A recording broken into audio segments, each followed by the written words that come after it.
There's no place to escape to. This is the last podcast. On the left. That's when the cannibalism started. What was that?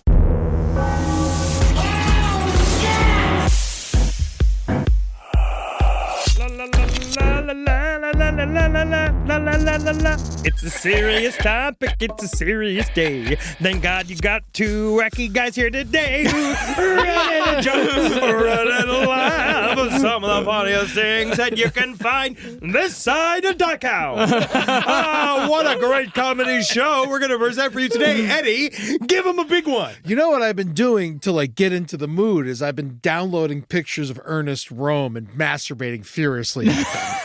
And I don't know if that's good or bad. I know Himmler would hate it, but Rome would like it, and I just don't know where I stand, if it's a good thing or a bad thing. It's so open, Yeah. it comes all the way back around. You know what I mean? If you only allow yourself to be gay for Nazis, what kind of hate is that? It's like love and hate together. I've changed the word coming to roaming, and my cell phone package hates it. They really But do. Verizon's all over been the place. real upset about it. But otherwise, I've been roaming, days now. Actually, I love the idea of the concept of roaming is cutting your nose off and jerking off on a man's chest. Please, it's roaming. Welcome to the last podcast on the left, ladies and gentlemen. My name is Marcus Parks. I'm here with the man who's trying to bring a little bit of levity. His name's Henry Zabrowski. Hey, everybody. I hope everybody likes super long lines for death. And, of course, the man who's been roaming all over Los Angeles, it's Ed Larson. Yeah, man. I earlier I roamed and I let it come out. I let the roam come out, and it just went on the table, and I put a little mustache on it. Looked just like Himmler. Oh, cute. Yeah, a little cumler. Actually, I do like calling cum Rome. I've got a big, I got Rome all over my pants. I roamed in my pants. Yeah. But the worst is going to be... It's in my nose. I roamed in my nose somehow. Every once in a while, though, with your wife, you're going to pull out, and then one time you're going to be like, Rome, as you shoot it all over, and then she's going to be like, I guess I made a bunch of Lebensturmen all over you, and she's going to leave you. Yeah. That's not going to happen. Yeah. Not to me. Hey, man, we're Not to fucking this. 3 episodes deep to 9 episodes maybe of Himmler. So when it comes down to it, you better start getting with the program, buddy, and getting hard for Himmler. Honestly, Julie's last name is Rosing. She's very German, and I'm a little disappointed in how little she cares about this. Her silence is deafening. So when we last left Heinrich Himmler, the Nazis were finally in power. By manipulating conservative figures in the German government who thought they were manipulating Hitler, the Nazis managed to get good old Adolf appointed as chancellor, which was the highest position of power in government right under President von Hindenburg. Within just months of being in power, however, the Nazis false flagged their way into a full authoritarian regime by starting the infamous Reichstag Fire, in which Germany's parliament building was burned down and left-wing politicians and activists were used as the scapegoat. In the weeks following the Reichstag Fire, Nazi flags began appearing everywhere in the streets of Germany. You couldn't escape the swastika. It was an overbearing presence. It's sort of how you feel when you go to a conservative town and there's MAGA shit everywhere. It's designed to make you feel hopeless and outnumbered. But one by one, Germany's most powerful institutions surrendered to Hitler and his goons, because the alternative was to face the violence being perpetrated by either the SA under Ernst Röhm or the SS under Heinrich Himmler. And now we see what it means to be inside of a fascist fantasy land. Because what has to happen within fascism and within one of something, especially within Nazi Germany, is that everybody has to sort of now accept the reality that they're in. Because if not, they get murdered. Yeah, they get murdered, or you just can't deal with it. Yeah. You really they do. There's a lot of talk about how, and a lot of debate as to how fully the German people accepted Nazism and how fully they accepted it into their lives. And that's the thing. But that's the thing about a fascist government, is that the more you're exposed to it, the more you're exposed to these totalitarian ideas, the more you just sort of break down and accept it. Because you're trapped within you're in it. Yeah, you're in it. You get no way out. And when you talk about the Nazi flag, too, it was good marketing. It is. It's like Yes. a good looking symbol. Like I hate to compliment them, but No, like Goebbels when knew what he was doing, when buddy. These guys know what they're doing. He knew what they were doing. They had two different Nazi flags. I learned about this today. I didn't realize there was like one that was just like red, white, and black, and then with like stripes like the actual like Germany flag, and then they changed it to the swastika flag in 1935. Yep. And then because it tested better. it's so weird. And it was off center a little bit too, which kind of tripped me out. Like it wasn't like perfectly center, the actual swastika on the flag, which is like a little weird, which kind of threw me off a little bit. So you're not there yet because you don't know enough about World War II until when you close your eyes, you just see two swastikas. Yeah. Or like when a woman takes off her shirt instead of breasts, you see see swastikas. Every time Yeah, I go, yeah. you get out, you get out, you villain, you get out. They make wonderful booby tassels. Swastikas. I've seen a couple of those films. The action. Now, much of the worst violence began with who else but the Jews. In April of 1933, just a month or two after the Nazis seized total power, Hitler declared a nationwide boycott on all Jewish-owned shops. Soon after, tens of thousands of Jews were robbed, beaten, or murdered by Rome's SA and Himmler's SS. And soon after, laws were passed that banned Jews from public service, university positions, and various other professions. But the point we're going to come back to again and again in this series is that the Jews weren't even close to the only targets in Nazi Germany and beyond when it came to detention, harassment, and mass murder. See, after the Reichstag Fire was blamed on a non-existent cabal of communists, which is exactly what our government is doing today with the non-existent Antifa. It's not a group. It's a concept. Yes. But they got the girlfriend. I know. Tell me about it. Oh, I know. And I see Greta Thunberg every day defying me with her bangs. Those bangs are a wall of hate.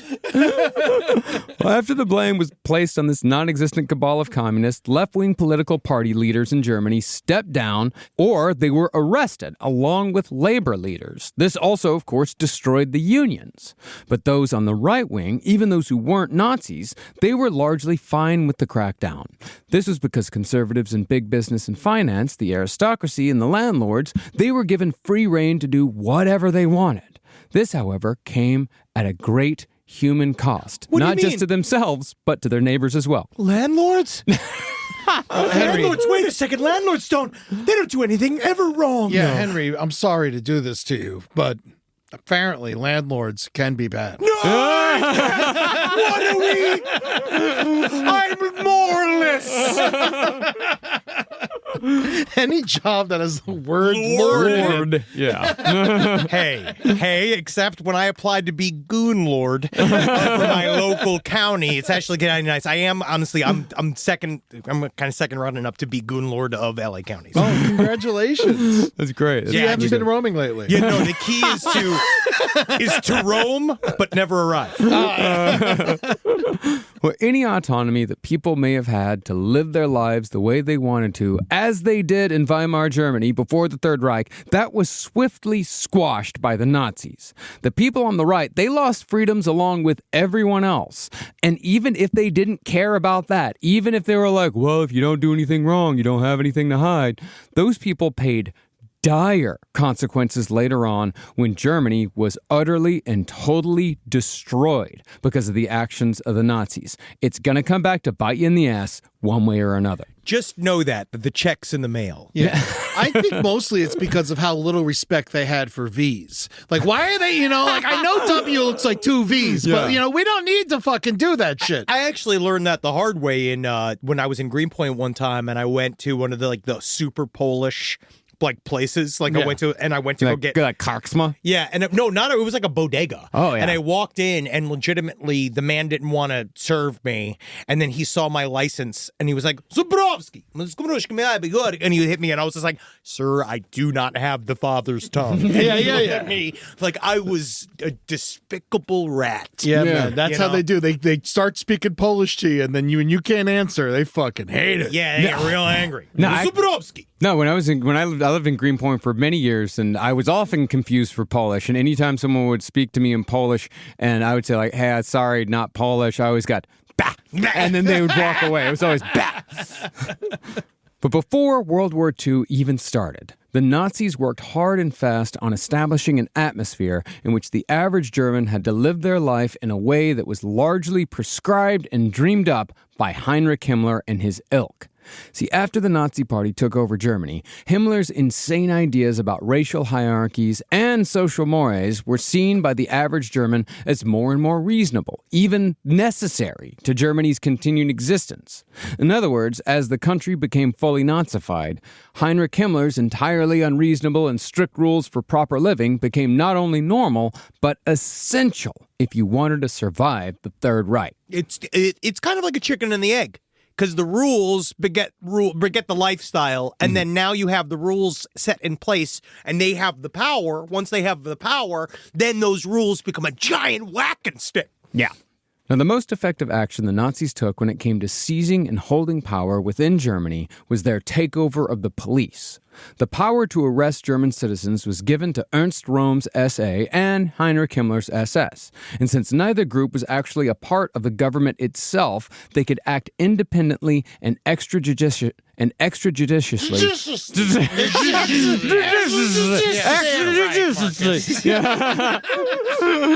They could act to arrest or even kill anyone that could even be a possible threat to Nazi rule.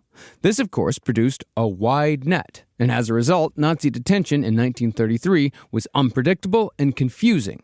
Just the suspicion of an illegal act was enough to detain someone, and mass arrests were used to destroy any possibility of organizing a counteraction. Nazi propaganda, however, maintained that the entire process was legal and well organized. In reality, though, the Nazis were basically kidnapping people with only the slightest veneer of bureaucracy, doing it with just enough officialdom where people who were only half paying attention might say, sure, sounds okay. It's like how today people will say, ICE is just arresting criminals, right? Because they're not paying enough attention to see the stories of the incredible amount of innocent people who are being detained and disappeared along with the criminals. All these people who are half paying attention see is photos of scary-looking dudes, which is good enough for them. You fucking piece of shit. Do you understand what elote and tamales have done to the waistlines of the United States of America, of the good American citizens of this? And those people out there fucking cutting into the money of our wonderful government, selling that tamale outside of the U.S. taxation system? Yeah. I say, string them up. Yeah, I for one, fucking support our ISIS grouping. And really, this is how the Nazis kept getting away with it, and how the German people allowed all this to happen. The frenzy of arrests and street violence after the Reichstag Fire had badly frightened millions of middle-class German voters. But it wasn't just the chaos that frightened them. Instead of believing their own eyes as far as what the Nazis were doing to their friends and neighbors, Germans listened to what Hitler was saying about how the Bolsheviks would take over and kill them all if the Germans didn't vote for the Nazis again. And sure enough, when the next election came in May of 1933, the people listened to Hitler and their own fears instead of trusting what they saw with their own eyes. And the Nazi share of power only increased. Do you think that it's also a show of power also helps them believe that the problem is big and ever present? Yes, of course. No, when you have all of this chaos going on, it's like the people, when that fear hits you, like you don't want to think that something bad is happening there. You want to think something good is happening. Yeah, the government they've got to be busy doing something good. Yeah, this has to be good. That person can't be innocent. I elected him. Yeah, I elected him. I said yes to this, so therefore this action that's going on, that it has to be good. It has to be good because that's how they feel better about themselves and how they feel better about what's going on. Because people have a very hard time changing their minds when they've fucked up. Yeah, I mean, it's fair. We talk about sunken cost fallacy when it comes to cults. We talk about this when it comes on those extreme ends. And what people sometimes don't understand is that none of us ask. A lot of these people within Germany weren't asking for this. Mm-hmm. They weren't asking for this. But when the cult builds up around you, you might want to figure out how to get out. You have to look at that exit. If you start to see the bricks start building around you, it's about time to start bugging out. Yeah, it's time to get out of there. Now, speaking of democracy, the Nazis soon began arresting democratically elected communist members of the Reichstag. and over 4,000 left-wing officials, and not just communists. These were social democrats, these were liberals. They were arrested without evidence as enemies of the state, even though it was the Nazis causing 95% of the trouble.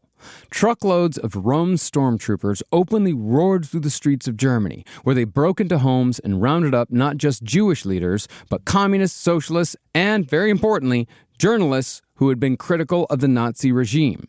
The German people, meanwhile, largely accepted it because, and I can't stress this enough, because many were overcome by the fear that a non-existent left-wing conspiracy was lurking just outside their door, waiting for just the right moment to destroy them all. It's the same shit. Yeah, and they're all fucking poor. They're all just so desperate and sad, and they don't see where their next meal's coming from, and so they're like, if you're doing anything, I'm with you. Yeah, and if you're dressing me, Hugo Boss, I'm there. I absolutely love it. I wonder if I want to tell the audience, just so you know, I pitched to Marcus before this, like adding a running joke to this episode that we would kind of come back to some humors, like back and forth. But he said this isn't even the bad episode. No. And so I just want you to know that I'm going to save that for when we get to the quote unquote bad episodes. This like that's the thing. Like I'm writing this one, I'm like it's not even close to the worst one that we're gonna get to in this series. Not even close. Cool. Great. I'll make sure you let me know ahead of time so I can bring my armband. It's for his blood pressure. But with the Nazis arresting so many people, the prisons soon ran out of room.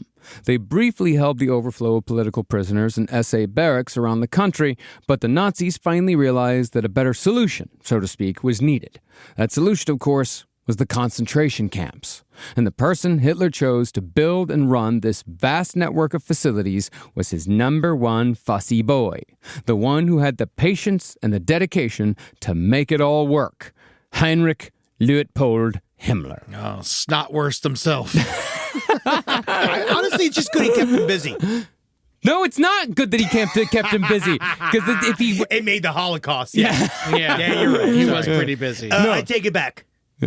Now, contrarians like to say that the Nazis weren't any more brutal in their practices than their contemporary oppressors in Europe. Marcus, the Nazis weren't more brutal than the practices of their contemporary oppressors in Europe. You know what I was weirdly thinking when I read this script, Marcus? The contrarians might say. They actually say that a lot of the other people are a lot worse than what they just as bad. Yeah, that's what contrarians might say. Yeah, Stalin, Yeah, they might say that. They might say Stalin, did all that kind of stuff. They Mao might say did that. stuff. Wow, they might say, wow, Mao killed more people. Wow, Yeah. Mussolini was just as bad. Yeah, he fucking was a carb whore. Yeah, he was, because all the pasta, because he's Italian. He's Italian. Because you're racist. Yeah, I am. Yeah. Against them. Yeah.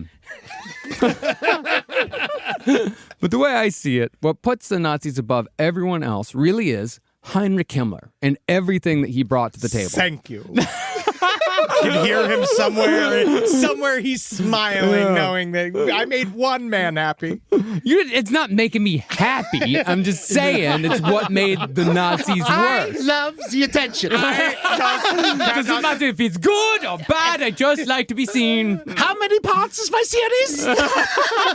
Mount Rushmore. Crazy. That's amazing. What an honor. No one ever chose me to be the most evil. It was always Hitler this, Göring that. Under Himmler's meticulous guidance and administration, the Nazis created, as one writer put it, the most complete record of torture, destruction, and despair that has ever been compiled in human history. That same writer wrote that the Nazis utilized Himmler's, quote, punitive administration of sadism, unquote. I love that quote. I do. And no other regime in history achieved such horrors with as much cold and deliberate precision as the Nazis. And the big thing is that the Nazis made their anti-Semitism, they made their, the murder and the extermination was an actual function of the state itself, an official function of the state itself, a stated goal of the state itself. Yeah, even a lot of other dictators had this sort of almost like style to pretend or to disguise or to say that it was one thing or another, that they were doing one thing, but then they would do another. They would kind of even play to this idea of like, well, I still kind of want to keep my power here. There's like a beloved contingent I want to keep. There's like a thing I want to keep. But the Nazis were unique in that level of detail that they allowed themselves to do this with. Like, all the rest of them knew, to be honest, well, we don't need all this evidence. Yeah. And we could kill them more indiscriminately, and we can do this. The Nazis really decided to do it with a real panache. Didn't Hitler's inner circle like have a meeting where they were like, all right, how Jewish does someone have to be for us to kill them? Always. Yeah. They were like, Constant. That was a meeting. That was a moving needle. Yeah, because they were like, oh, half isn't enough. You know, like it was like one of the, I think it was like 3 grandparents was like what they settled on or something. Yeah, they had many discussions about this. It's damn near the only thing they talked about. It was up there. I mean, and Well, they weren't talking about feeding people, and they weren't talking about the economy, and they weren't talking about rebuilding. They weren't talking about any of that because the only goal was to kill as many Jewish people and Jewish-aligned people as possible. well, and the reason why that the Nazis specifically had this, and the reason why that not because Nazism doesn't work without the idea that individual morality does not matter. Is that you're talking about racial morality. You're talking about we're doing this for the good of the race. We're doing this for the good of humanity, and that's the only thing that matters. Individuals don't matter at all. And when you look at everything from that perspective, then you're going to do some horrible shit. And furthermore, the Nazis also looked at everything from the perspective of the law of nature. Everything was about nature. The Nazis not only saw other people as animals, they saw themselves as animals. Everything was animalistic and survival of the fittest, complete misunderstanding of it. But still, it was survival of the fittest. So if you see yourself as an animal and you see everybody as animal and everything is nature, you are going, you're going to do some horrible shit. But the problem is that like monkeys may kill each other, but monkeys not as clever as man. They really aren't. Really don't have the ability to make the engines of death and destruction that we can make. I would actually love to see the connections to stuff like Schopenhauer and all those other like really dour racist philosophers that were around in Germany in the late 1800s too, and actually wonder if some of that, like the really sad shit. I'm reading Thomas Ligotti's The Conspiracy Against the Human Race, and he breaks down all of these. Sounds interesting. It's awesome. It's all these philosophical. He's an anti-natalist. His idea that essentially, Well, he doesn't have a belly button? Well, his no, he basically says consciousness is a burden placed upon those that are born. Oh, human consciousness was a tragic misstep in human evolution. And he bases this. He's Russ Cole. He's Russ Cole, but he writes, it's all like from he's a horror writer, and it's kind of like he decided to write a horror version of a philosophy book, and it's great.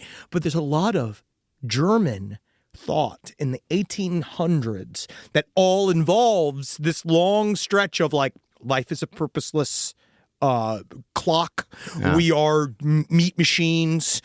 This idea that we are self-conscious nothings in chaos eating itself, and shit like that. I wonder if any of that things has trickled in at all. It sounds incredible, but I would say, from my understanding of Nazism, is that Nazism would be a reaction to that, Maybe. to that sort of thing, because Nazism, Nazism is about like we can do something about it. It's about purpose. It's all about purpose, and it's about acting. Yeah. Because even like Stalin sometimes would go, like he would like, okay, we can kind of let the status quo go for a little bit. Like we can relax for a bit. But Hitler and Himmler and all of his people, no. It was always go, go, go, go. We always have to be doing something. We always have to be accomplishing something. There's always got to be another goal, another thing to do.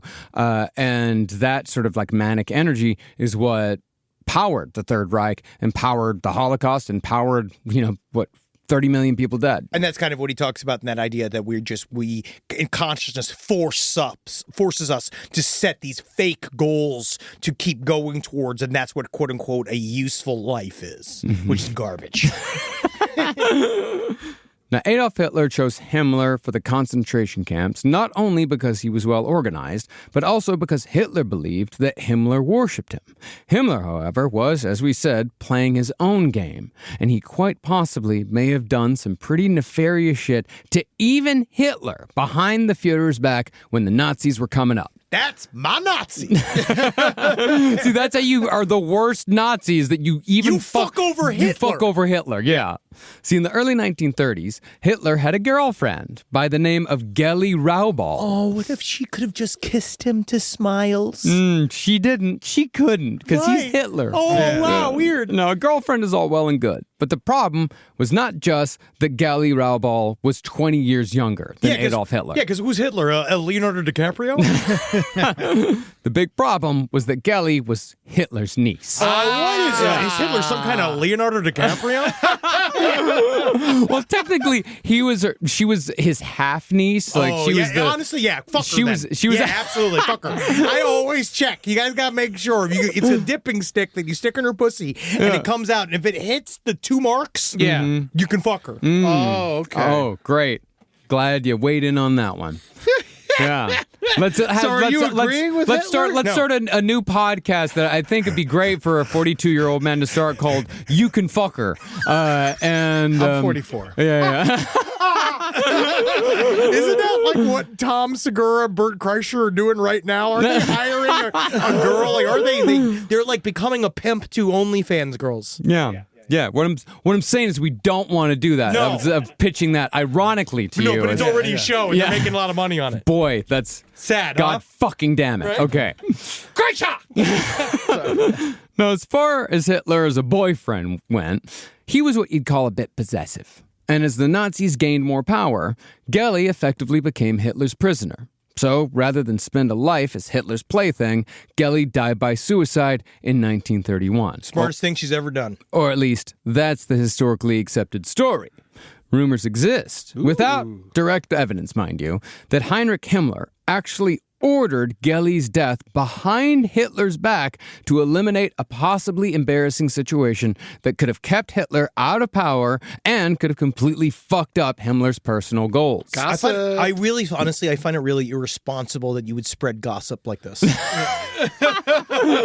I said without evidence. This is called misinformation. No. And I think that you should be deplatformed. No, if you're open with how it's like, this is just a rumor, which I was, and I wouldn't entertain this rumor if it involved anyone else in the Nazi party. But if any of those fucks had the power to make this happen, and more importantly, keep it a secret from Hitler, it would have been Heinrich Himmler. They're absolutely gonna kill his super sad niece that he's having sex with. Like, to be honest, they're gonna kill her. Yeah, they're gonna kill her. Guess what that is? A liability. A massive liability. Yeah. Didn't everyone hate Himmler? Like, how was he able to convince people to do this? They and were keep it a afraid secret? of Himmler. Yeah, the blackmail, and it wasn't necessarily that people hate. Well, see, that's the thing. Regular people hated Himmler. Like people, like normal people with just like, who were just trying to live their lives. They didn't like Himmler.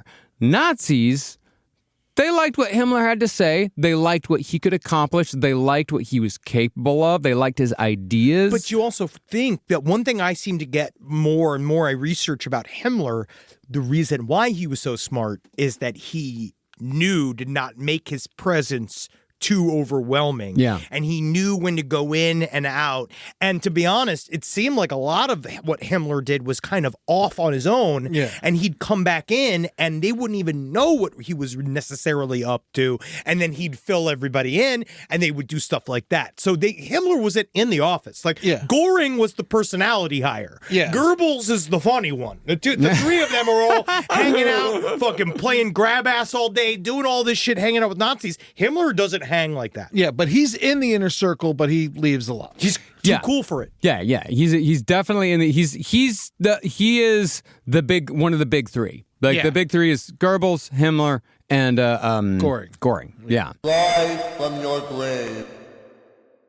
Now, rumors around having his girlfriend murdered notwithstanding, Hitler ultimately chose Himmler to organize and run the concentration camps. But Himmler was not the sole creator. Hermann Göring, one of the big three. He had first established the first concentration camps in the German state of Prussia, when Göring was heading the German secret police, a.k.a. the Gestapo. I got into a little bit of a Göring hole the other day, and I didn't realize it was all the stuff because, That's a big hole to dig into. Oh, yeah. But he's another one that was probably gay.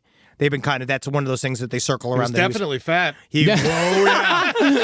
But he was one of those where they said that because the thing with Goring was with all the makeup. Like he would cover himself in like very obvious makeup. Like he would be very fabulous everywhere he went. He was always in fantastic clothes, and he'd have long hunting parties with his men. He was. No, there was one quote from one of Mussolini's men when the Nazis went to go visit the Italian fascists, and he said. What is it like? Dakota did a Goring a war.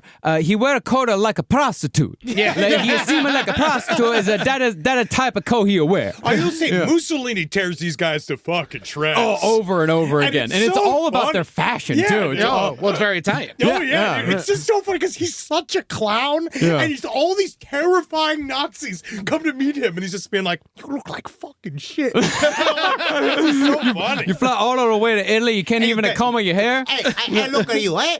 Put on a little cologne. Put on a little cologne. You know, like, God, great. That outfit is goring. Going off of Goring's example, Himmler established his own concentration camp, completely under his control. I'll make my own concentration camp, so I'll be in charge of all the pain. And we're going to think so hard. You ever seen the book? There's actually a really good book called Concentration Camp that's about psychic children put into it, and they have to do stuff for the government. Wow. Is that Magneto's story? No.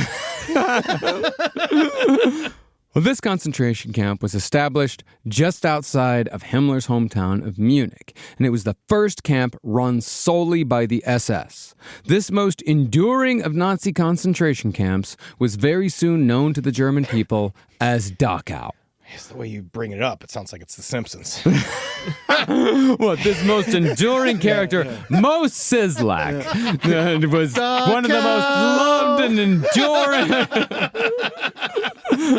Now, it's important to establish right up top that when the German people claimed that they didn't know anything about the concentration camps or that they didn't know how bad the camps really were, they were trying to feed the world a very large load of revisionist horseshit. Okay. The lie that they didn't know came about mostly because of an autobiography published in the 1970s by Hitler's architect and Hitler's best friend, Albert Speer. You are my best friend. I can just sit here and talk to you about big, ugly blocks of stone for hours. Day. And but also, you know what I like? Is that also sometimes we can just sit in the comfortable silence of the concentration camp. That's true. Are you serious right now? Also, it's not really silent because of all the screaming. I don't even hear it. I fall asleep to it. Albert Speer claimed in his autobiography that he'd know nothing about what was going on in the camps. I know nothing. And this was after he had spent 20 years in prison after the Nuremberg trials. Let me just roll my brain or not. I've just done so much that I don't know. Are you talking about the time I worked on that Dave und Buster's? Is that what you mean, the Dave und Buster's? Well, his claim that he knew nothing about the concentration camps was a demonstrable lie because Albert Speer helped design some of the camps as an architect. He nailed up the signs. But this book, written decades after the war, it gave the German people an out. They can say, well, if Hitler's closest advisor knew nothing, how could I know? How could I, as an average German, know more than Albert Speer? And so, for many surviving Germans, the camps basically became memory hold.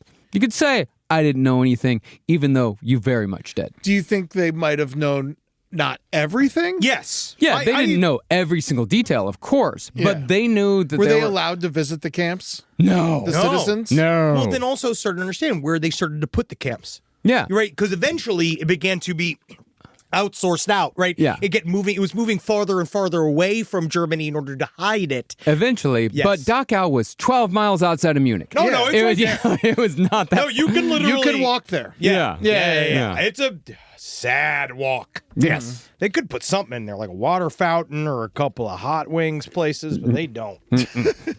In reality, the existence of the camps was spoken of in newspapers as early as May of 1933, just months after the Reichstag Fire, in the context that people were being held in Dachau under so-called protective custody.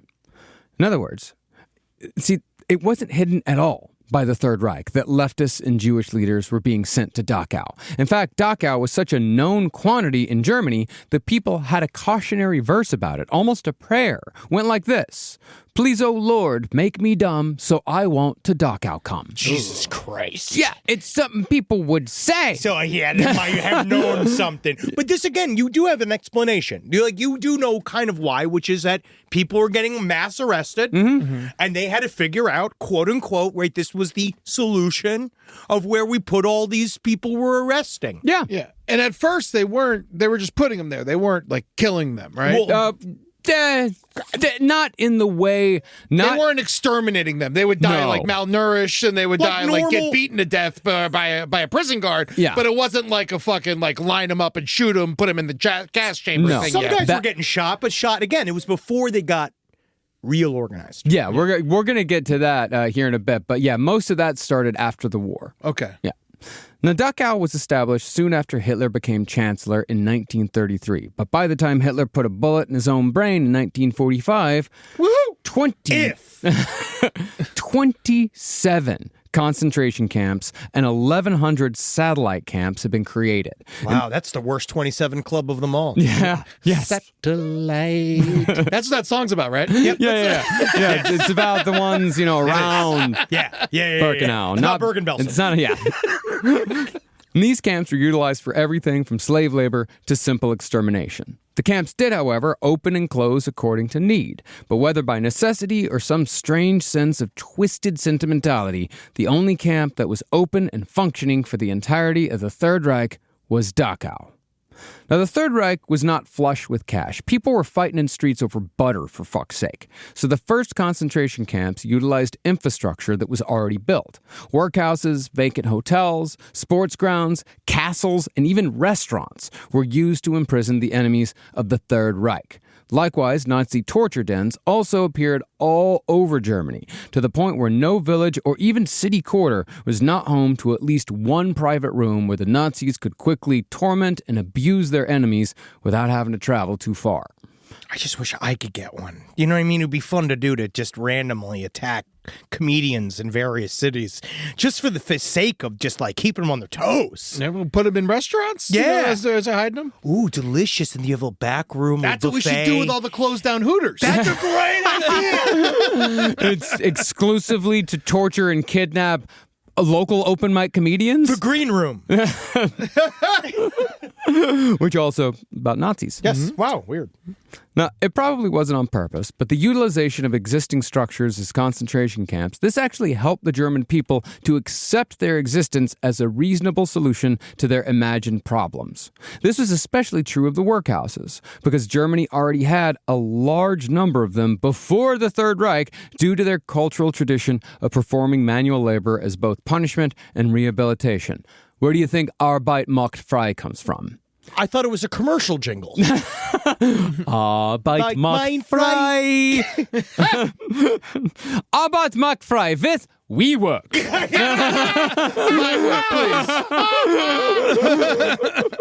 See, many Germans believed that a strict work ethic could cure so-called deviants of their degenerate instincts. And even social welfare in Germany prior to the Third Reich was based on the concept of performing hard work in exchange for social services.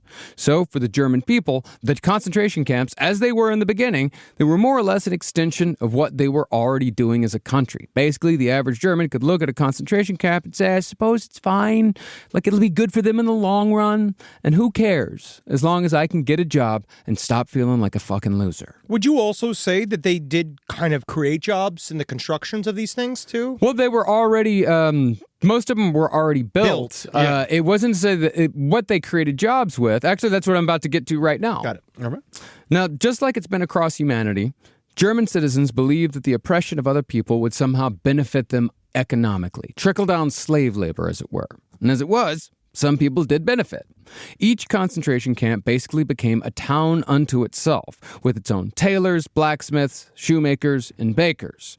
And some farmers even used the excrement of prisoners as free fertilizer. God, can you imagine lining up with a smile for your monthly allotted share of prisoner feces? Oh, God, human shit potatoes? I will say, No wonder they were so angry. you know those things, right? Where they say, like, you know, you could get to that point where a bad smell, they go like, smells like money. Yeah. You know, like that thing where it's, Yeah.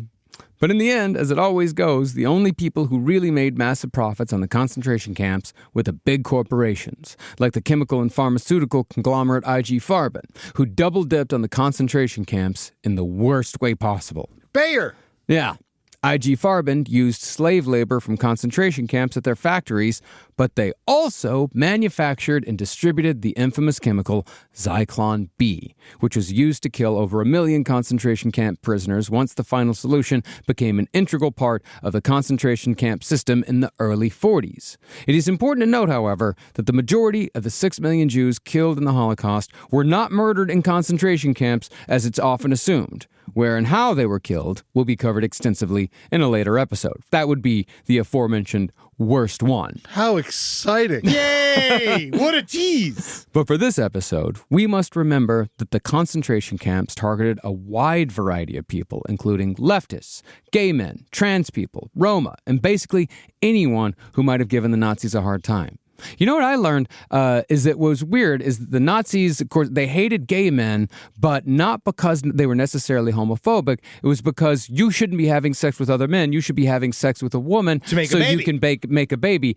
But they also had they actually came out and said they had no problem with lesbians because they said that lesbians were merely it's fucked up how they put it, but they said that they were, I can't remember the exact term they used, but they said that there were not enough men in Germany for all of the women because of World War I. Wow. And so these women, like some sort of they Like were frogs. They were needing to go, they were needing comfort, so they were turning to each other.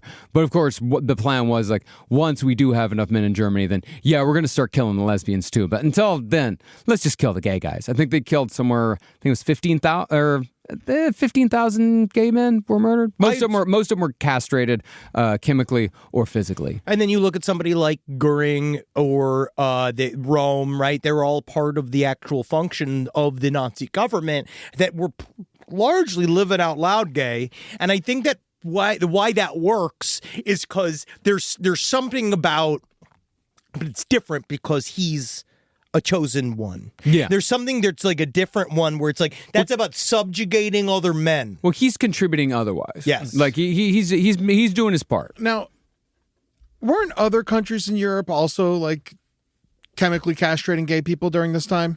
I don't know about that necessarily. I do know that other countries in Europe at this time were also incredibly anti-Semitic. I mean, I Like- was getting, I think they get chemically like blown up. Oh, I was remember the Imitation Game. And I remember they chemically castrated that guy. Well, yeah, that was he because I think, but also did that come? I think that was in the UK. Yeah, That was UK, yeah. Yeah, that's why I brought it up. Oh yeah, I mean Yeah. it's not. Yeah, it's not. It's frowned upon, Eddie. Okay. Yeah, it was going real bad for gay men during this time period. Yes. Yeah, really, really badly.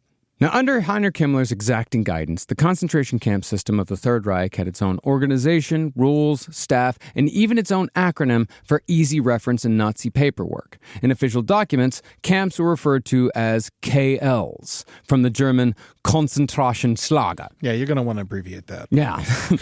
Yeah, it's a long one. But since there was so much paperwork, we're able to see how the concentration camps constantly evolved and overlapped, as opposed to how it's normally thought of, that concentration camps were just there to kill Jews.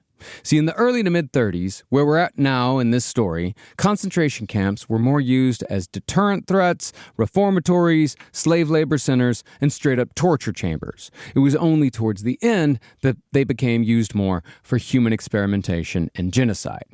It is necessary, however, to discuss the evolution, because the elements that were needed to get the camps to their endgame were present from the very beginning when Heinrich Himmler was building and establishing Dachau. Now, when Heinrich Himmler was deciding who should staff Dachau, he figured that it would be best to use not just the SS, but SS officers who volunteered for the position, or at least SS officers who understood that it would be in their best interest to volunteer. As far as who those volunteers were, the average age of a Nazi concentration camp trooper was 23. I mean, think about that. I mean, it's the only ones you could get, I imagine. I mean, they're more or less the age of a recent college graduate. Yeah. And you're fucking stupid at that age. No offense to our listeners that are 23, but you're going to get smarter. You just don't understand yet what you might be involved in and what that all is and really what you're don't. doing. No. I did some really stupid, fucked up shit at that age. But still, it's still hard to forgive a Nazi. Yeah, I mean, you were never a concentration camp guard. No, I know. No, you sold drugs. Yeah, you sold drugs and owned guns. Yes, for sure. Yes, but I'm just saying, like, even if you become a better person, Eddie, though, at that age, you really make some bad decisions. You do. I will say, though, Eddie, what about the time you and I burnt Grenada? Well, that was one of our hardest, most immature. Grenada? Yeah, me and Eddie did a 2-person assault against this town in Spain called Grenada. We burnt it down. We attacked all the women. We killed the children, and we arrested all the men. Hold on. But I went to the island. Yeah, we were but we were 23. Yeah, I get it. I get it. Time. Now, most of these guys were middle class, and most had not fought in World War I due to their age. They had, however, been radicalized by years of right-wing propaganda that had made them terrified of communists and furious towards Jews for supposedly losing World War I and making their lives miserable. That's the thing I want to correct, is for you guys to understand that a lot of these Nazis didn't serve in World War I. Many of them did not. I think a lot of people assume that the Nazis were these war-destroyed, World War I disaffected. That's what I thought legitimately when I was first getting into this, that there would be a lot of World War I disaffected German soldiers that would want to be a part of this. But we realize now, that was 25 years in between the two. They'd be in their 50s. And so everyone that said, it's like, they weren't World War I officers. These were angry children. Well, not just that, but what the World War I officers did is they came back. Like, Germany was one of the very few countries that looked upon World War I with a sort of romance. Yes, and they thought they wanted to do it all over again. Yeah, they looked at it, and the younger kids are like, if only I could get there, if only I could do that. Whereas in France, in England, in America, like every World War I veteran was like, I don't want to talk about it. Well, I don't want to talk about it. Please don't. Let's just never talk about it again. Let's please never mention, and let us do every single thing we possibly can. I don't care what, to make sure that we never have to do that ever again. We've done very little touchings on World War I. World War I was bad. Yeah. World War was bad, dude. It was rough. I saw all those fake faces in Edinburgh. Yeah. I saw all the things that they had to do to replace everybody's fucking cheekbones, put a piece of porcelain in your face, and you go, I just want to say so nice that I had an opportunity to be a part of the government here. You mean, it was bad. It was so incredibly bad, and that was part of how the Germans got as powerful as they did, and part of why they were able to get to the point where they could invade Czechoslovakia, because every other country in Europe was saying, like, we got to do anything. I don't care what. We're not going to war again. And Germany's like, we're going to war again. We're doing it. We're fucking going. Like, try and stop us. Now back to the SS. Great. While one had to be of a certain temperament to even think about joining, new members still had to undergo a full regimen of brainwashing once they signed up, which included weekly exams on Mein Kampf and quizzes on the works of Heinrich Himmler's favorite occult and right-wing authors. Oh, we could get deep into that. Yeah. Oh, hell yeah. It's kind of like what you make me do. Yeah. I'm the Himmler of this podcast. I'm keeping the lore straight. Oh, yeah. I love that I'm watching 31 horror movies and nothing but Holocaust footage. Hey, man. The water's fine. All I know is I got sad watching the Nazis, and that was one of my struggles. I never requested you to watch any Holocaust footage. Thank you. You didn't have to. I appreciate it. I've just been sending it to him on TikTok. Yeah, that's my algorithm right now. I'm on Cost Talk right now. Nice. You ever found yourself on hashtag Cost Talk? I've not. No. I've never been on bleak. Cost Talk. Yeah. It sounds bleak. It is. Now, out of his new SS recruits, Himmler began singling out individuals who could look upon Jews and communists with no humanity whatsoever, and these were the guys recruited to run and guard the concentration camps. These units came to be known as der Totenkopf, or, as they're better known, the Death's Head. Now, with the Death's Head, Himmler upped the uniform game from the simple brown shirt and black pants uniform of your average SS member. The Death's Head units had the full black uniforms, the classic SS look, the classic Nazi look.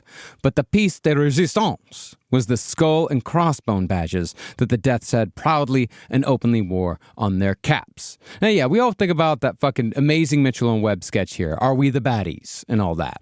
But the German military had been using the Totenkopf as far back as the year 1740. The skull and crossbones were revived by the German army in World War I, and its use was continued by various right-wing paramilitary groups after the war during their battle against the Weimar Republic. In other words, the skull and crossbones were something that the Germans were very much used to. Now, out of the early recruits at Dachau, 2 stars of the SS. Oh, wow. Yeah. Wow, yeah. Join us on the red carpet with the stars of the SS. They rose to the top of the Death's Head pile. These 2 men were Adolf Eichmann, who eventually managed the deportation of Jews to extermination camps, and Rudolf Höss, who you may remember from Zone of Interest as the top man at Auschwitz. Very nervous man. Mm-hmm. These 2 men were amongst many SS officers who went to great lengths to export what was called the Dachauer Geist, or the Dachau spirit. Oh, wow. Yeah. That's like, is that like one of the nights? Is that a theme night in Dachau? Yeah. Spirit night. Give me that old Dachau spirit. We're gonna fight. We're gonna push every Jew into a trench. We're gonna fight. We're gonna push. Well, no, they really did. They worked to export this to concentration camps all over Europe. Dachau was the model for every camp to come, and the man who set the tone for the whole thing was Heinrich Himmler. They would seriously ask, like, this new place, this Birkenau, does it have the Dachauer Geist? Yeah, it's got a lot. Yeah, you better believe it, mein Freund. So Himmler did have hoes in different area codes. He did. Now, before the war, the prison population of Dachau would vary depending on which community was being most villainized by the Nazis at that time, the one that was most useful as far as who could be blamed for Germany's problems. This is very much like how our current administration switches between groups like MS-13, the non-existent Antifa, and trans people as their boogeymen. Hold on. My Antifa badge isn't real? No, buddy. What are you talking about? No, buddy. I paid $30 for my Antifa badge. Yeah. Yep, you got conned. That You just- got conned by a Ruski agent. God damn it! That's just somebody on Etsy. That's it. That's just some guy on Etsy. Stop talking to septum rings. Sometimes, just like the Nazis did with the Jews and the communists, this administration will mush their boogeymen together, like this recent trans-Tifa nonsense that we keep hearing about. Well, yeah, honestly, I did have to avoid a roving band of Transtifas the other day, because it was so hard getting around all 0 of them. It was so hard to just deal with that phantom area where there was no one there. Yeah. It's interesting because the Klan are the ones wearing dresses. Yeah. Interesting. And you know what? It's tablecloths, okay? And I'll tell you this, I've seen a lot more Klan members in my lifetime. Yeah. Many, many more. In person, with my own eyes. Oh, yeah, very much so. Was it at dinner?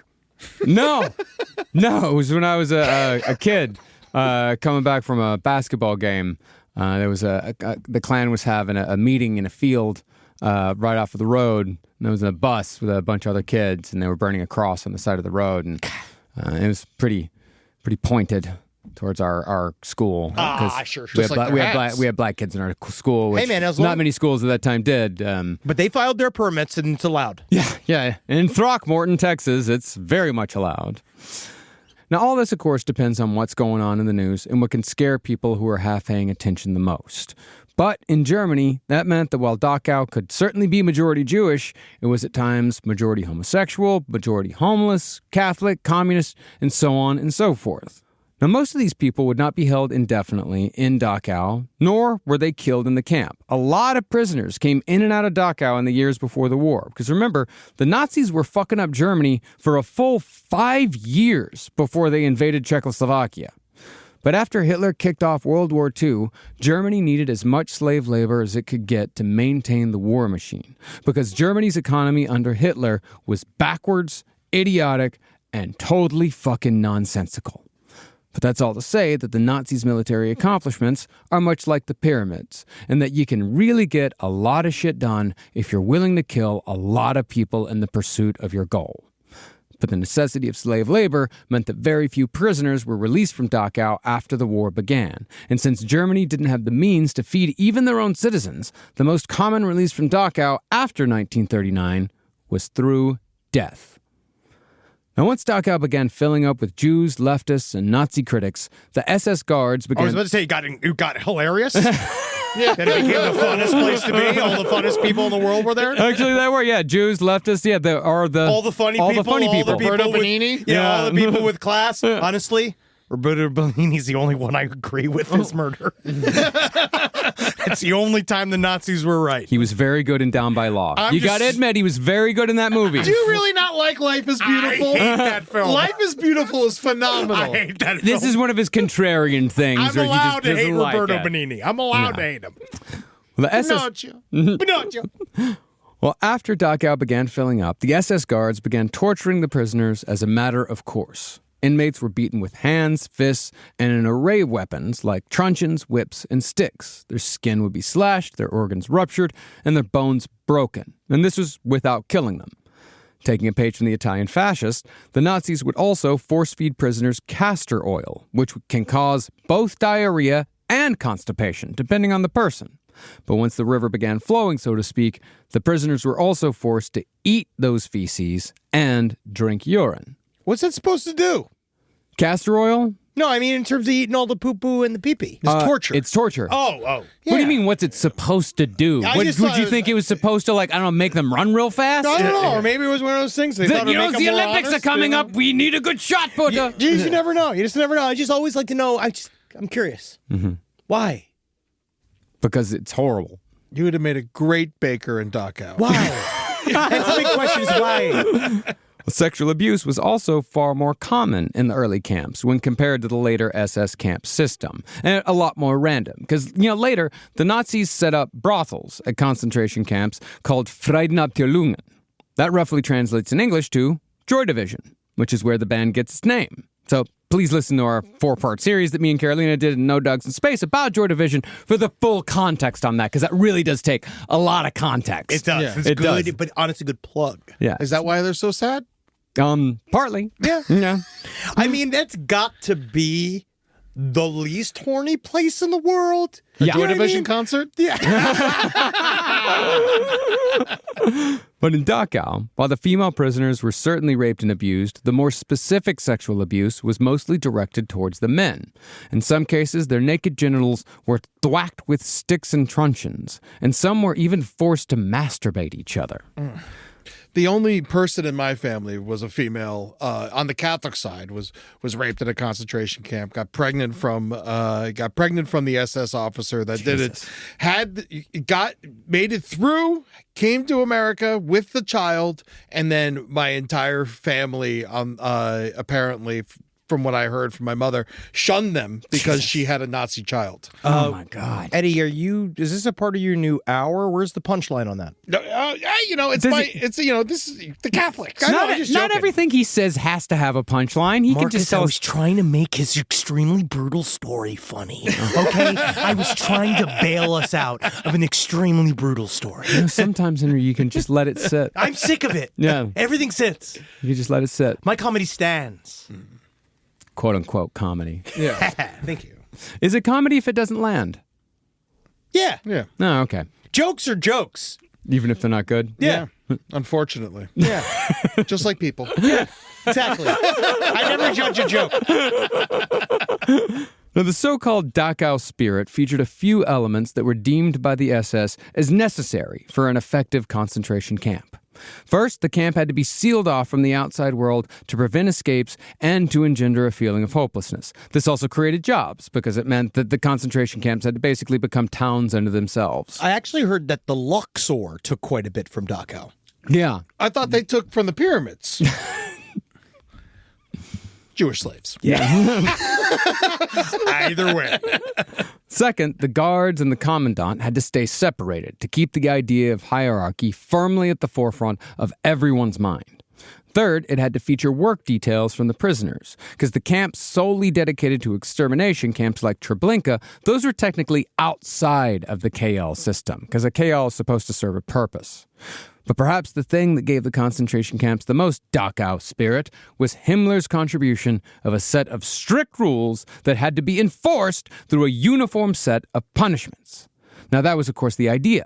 But in reality, each camp was ultimately ruled by what one writer called an arbitrary terror, in which each prisoner lived in continual fear of their lives. This fear was, of course, warranted because the killing of prisoners began extremely early in both the existence of Dachau and the reign of the Third Reich. See, before the SS, Dachau had been staffed by 70 members of the Bavarian police force. And they're just mostly arresting chocolate so they can eat it for fucking lunch. I put arrest on the strudel and on this eclair. I don't care if it's French. I know I'm supposed to hate the French, but I love the eclair. And for the you strudel, the sentence is death. But in April 1933, a month or two after the Nazis seized power, Himmler replaced the police at Dachau and put the camp under full SS control. Figuring that they needed to set the tone, SS officers premeditatively murdered 4 inmates the day after they arrived to demonstrate how things were going to be from then on. Those inmates were, of course, all Jewish. But while 2 of the victims were local political activists, the other 2 were of no particular political importance. This basically showed the so-called political agitators what would happen if they didn't keep their mouths shut, but it also showed the Jews that they could be killed just for being Jewish. Were they killed in front of everybody? Or do you know? Like, as I know it's a gross detail to ask. No, it's not gross detail. We don't know. Yeah. We actually, that actually is not known at all. I was curious how much of a statement it was meant to be. It was, I think, enough of a statement where word could spread. Yeah. You know, like these 4 guys ain't around anymore. That's a good point. Rise from your grave. But once the SS men in Dachau began the killing, they found it very difficult to stop, especially after it became obvious that there wasn't going to be any real consequences for murdering prisoners. See, when the first 4 people were killed in Dachau, these are the first people killed in any Nazi concentration camp. Yeah. A prosecutor in Munich was actually called out to the camp by the Nazis, because the Nazis were, I suppose, still trying to at least pretend like they respected any law other than their own. In the early days of the Third Reich, it was still the law that if any person died in state custody from anything other than natural causes, the death had to be reported and investigated by a local prosecutor. So the guy called out to Dachau, a principled, decent man named Joseph Hartinger, who's kind of a hero of mine, drove out to the camp and was immediately shocked when he noticed that the entire place was staffed by SS men. This was still early days, and the SS were not a part of the government, and they had no actual legal authority to detain people in this manner. Hartinger was even more disturbed when he was shown the bodies of the 4 victims, who had been simply tossed in a storage shed to rot. The SS claimed that all 4 men had died while trying to escape, but seeing as how they'd all been shot at the base of their skull in the same spot, the more obvious conclusion here was murder. Joseph Hartinger didn't roll over. When more and more deaths were reported, so-called suicides in which the victims were obviously beaten before dying, Hartinger got to work trying to figure out any and every way that he could personally stop what the Nazis were doing. After compiling a mountain of evidence with the local medical examiner, Joseph Hartinger issued a murder indictment for the camp commandant at great risk to his own safety, and he did achieve a few small victories merely by pushing back against the Nazis when everyone else was too afraid to do so. In fact, it's been said that if there had been just 100 men like Joseph Hartinger pushing back in all of Germany, and 100 in Germany, we're not talking about Munich, we're just talking about Germany, then the Nazis could have been stopped, even after the Reichstag Fire. And Hartinger, by the way, survived the war and never gave up hope throughout. He bravely kept all of the records from his investigation throughout the Third Reich's 12-year rule hidden away, papers that would have gotten him sent to a concentration camp and killed. He was saving it for the day when the Nazis would inevitably lose power and he might have the opportunity to prosecute those murders. And while he did not prosecute those murders directly, the evidence that Joseph Hartinger gathered was used in the Nuremberg trials. Wow. Weirdly enough, these very scary individuals, it seems, are affected by even the smallest amounts of pushback. Very much so. You just have to do it. And then it does take you sacrificing yourself to do it. And it's very, very difficult to make the choice. I mean, not even necessarily. He didn't, but this was because it was then. It was because it wasn't too late yet. Well, the thing is, too, is that you got to know who has the power to be able to do it. Because, like, Joseph Hartinger was not Jewish. If Joseph Hartinger was Jewish, then, yeah. They would have killed him immediately. They would have killed him because there were lawyers and people and prosecutors who pushed back against Hitler hard, who were killed for doing it. But Joseph Hartinger, and that's the lesson, is that you got to know when you're the guy who can say, fuck you, the one who can stand up and say, no, I'm not going to go along with this. You're out there. You exist. They have always existed. You can't pay off an entire country to kill us all. Like, that's kind of what this is about. Like, you can't just pay us off and think that we're just going to walk away from what's happening inside the country. But there just wasn't enough of him. How did he get away with not getting killed? Did he hide? It's because he was white. He was a fucking Aryan, German, card-carrying member of the fucking society. Basically, they swept him aside because the Nazis, when they could just sweep someone aside, especially if it's just like a regular ass white dude named Joseph, like when they could sweep him aside, that's what happened. Is like basically the files were sent off and it went to this person and that person. The whole case was basically killed. So when they could do that, they did. Like if they could avoid outright murdering someone, they would. Just because it was messy. It was messy, and they would have to deal with push. People say, "Oh, why did you kill Joseph? I like Joseph." Yeah. Now, the biggest consequence of Joseph Hartinger's pushback against what was happening in Dachau was that the killings did temporarily stop. And to avoid any heat from the ever-sensitive middle class, the camp commandant who was indicted for the murder was replaced. But unfortunately for everyone who ever went to Dachau afterward, Himmler replaced that commandant with a super Nazi named Theodor Eicke, who had joined the Nazi Party in 1928 and had been a member of Himmler's SS since 1930. Yeah, I can't even leave skid marks on my underwear. Because you're such a good Nazi. Yeah. Have you tried? It's very difficult with my diet. What's your diet? Wiener Schnitzel and beers. Big, long Polanas. Big, delicious Hefeweizens. Delicious Bratwursts. More delicious Frankenfurters. And delicious little ones. And I get filled with evil brown substance. And I wish that I could do anything to make my shit white. If you eat chalk, maybe. Good idea, Jew. Good idea, Juices the Keeps. Well, like many of Himmler's top men, Theodor Eicke was yet another crackpot that Himmler had put into a position of power. And this was after Eicke had, of course, proved that he could not succeed or even exist in a civilized society. See, after Eicke had become a full SS man, he was arrested just before the Nazis came into power for constructing a bomb at the IG Farben plant where he worked. And the intent was to use the bomb against the police. But Eicke had become, as one writer put it, one of Himmler's most trusted adherents on racial matters. As such, Himmler was able to pull some strings to get Eicke released because there were already plenty of Nazis in positions of power. But Himmler told Eicke that he'd only be set free if you promise to never do anything like that ever again. Never do that. Never. You never. You never do that again. Do the bomb. Stop with the bomb. You're You're out of my special secret medieval nightclub. No. I've been eating chalk all week. Look at my boobs. I made them cream. Good job. Good effort. But still no bomb. Eike said yes, and was sent to Italy to train their Nazis on how to be effective terrorists. That tells you what Eike's good for. Like, go train people to be terrorists. You'd be good at that. Don't stay here in Germany. Honestly, thank you. It's the only thing I've ever wanted. Would you like another hard-boiled egg?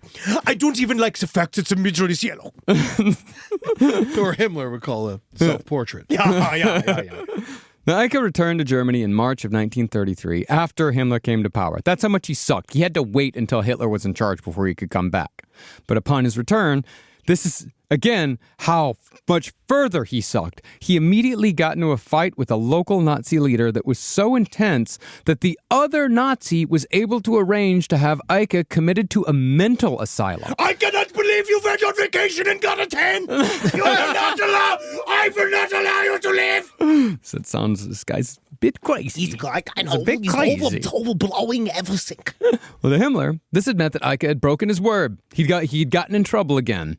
So Eike was kicked out of the SS.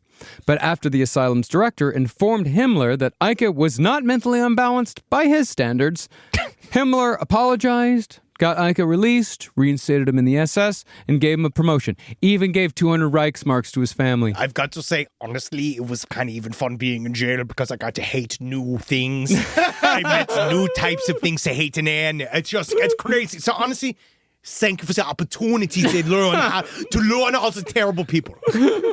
See, this was right around the time that Dachau's first commandant was under fire from the whole prisoner murder thing. So Himmler figured that since he'd saved Eike twice, and since Eike had the right points of view, who better to run Dachau?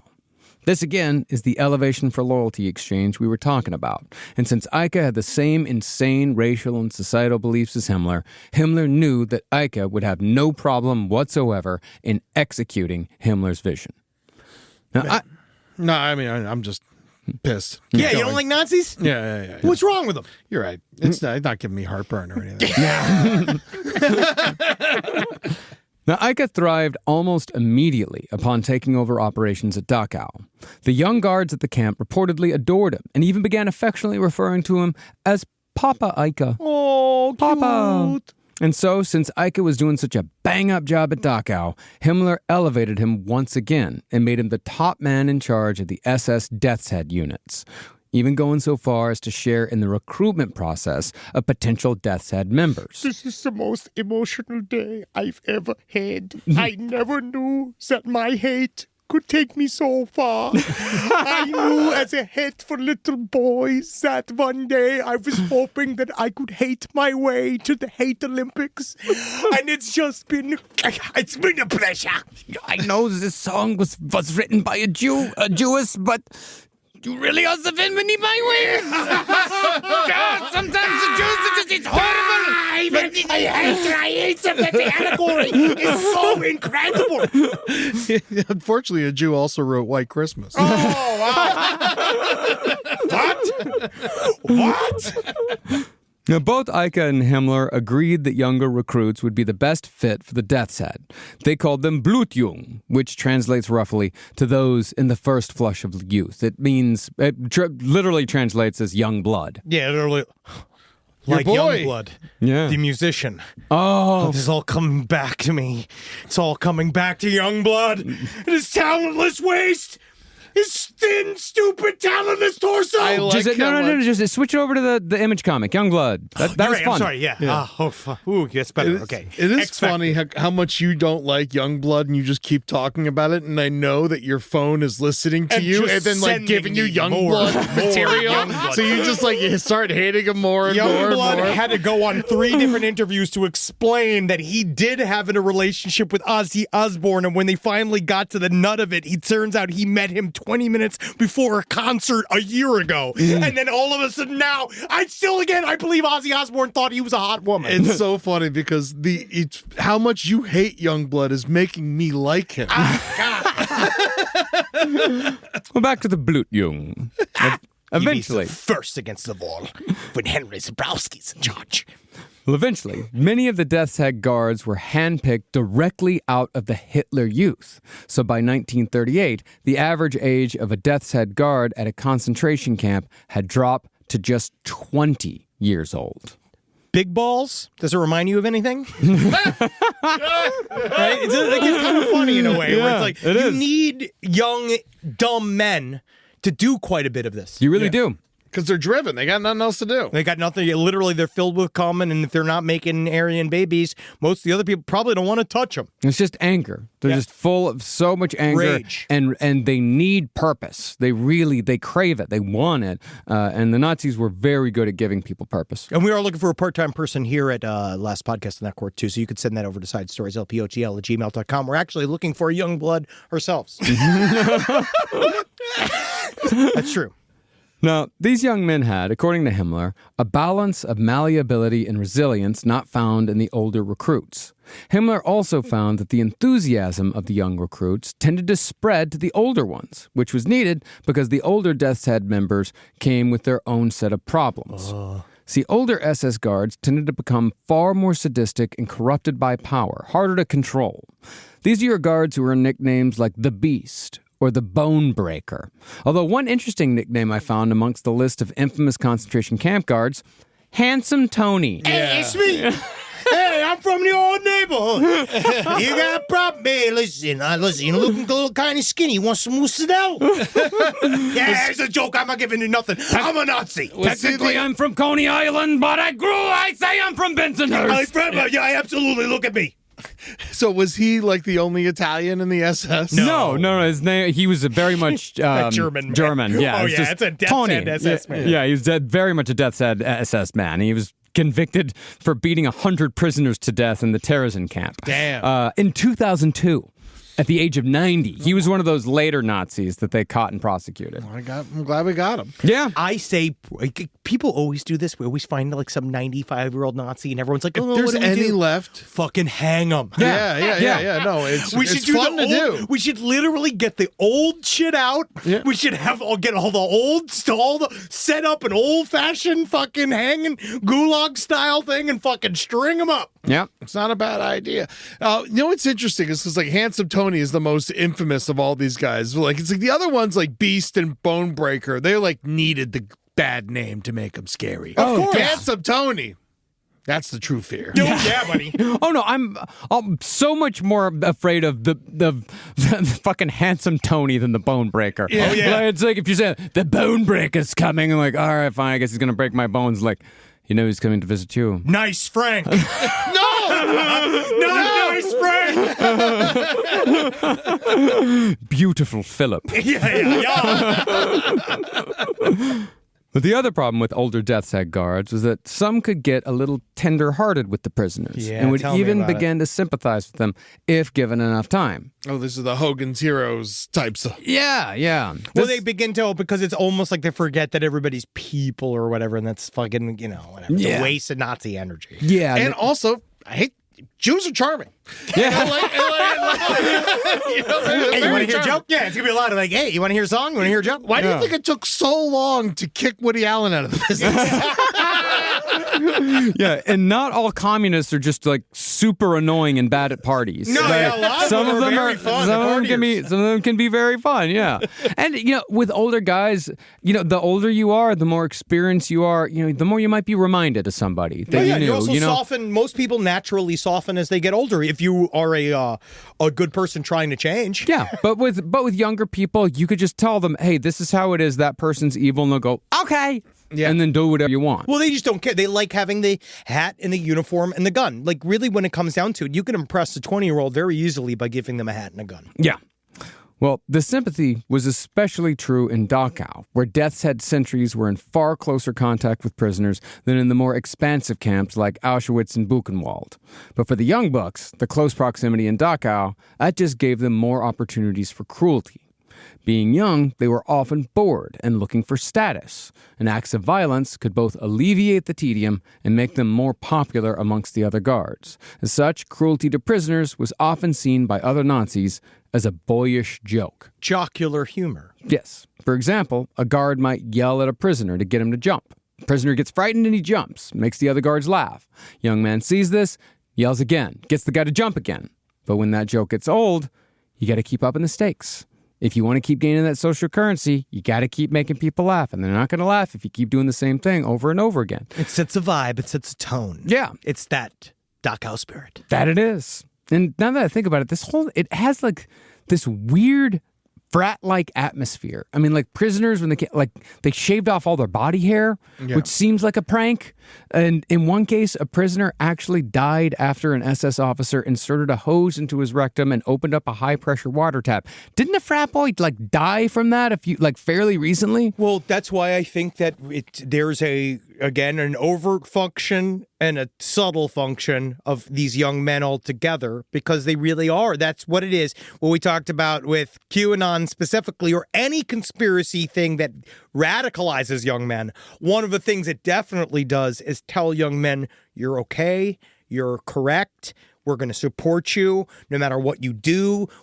This is unconditional love. This is your new version of unconditional love. We actually want you to be the worst version of yourself because we love you, because we want to support you. And it permeates this. It's a fake love that permeates it all the way through. It's like in frats, the fake love comes from buying your way in. Mm-hmm. Right? Like you buy in, you have to fit in whatever this area. And in here, are you nasty enough?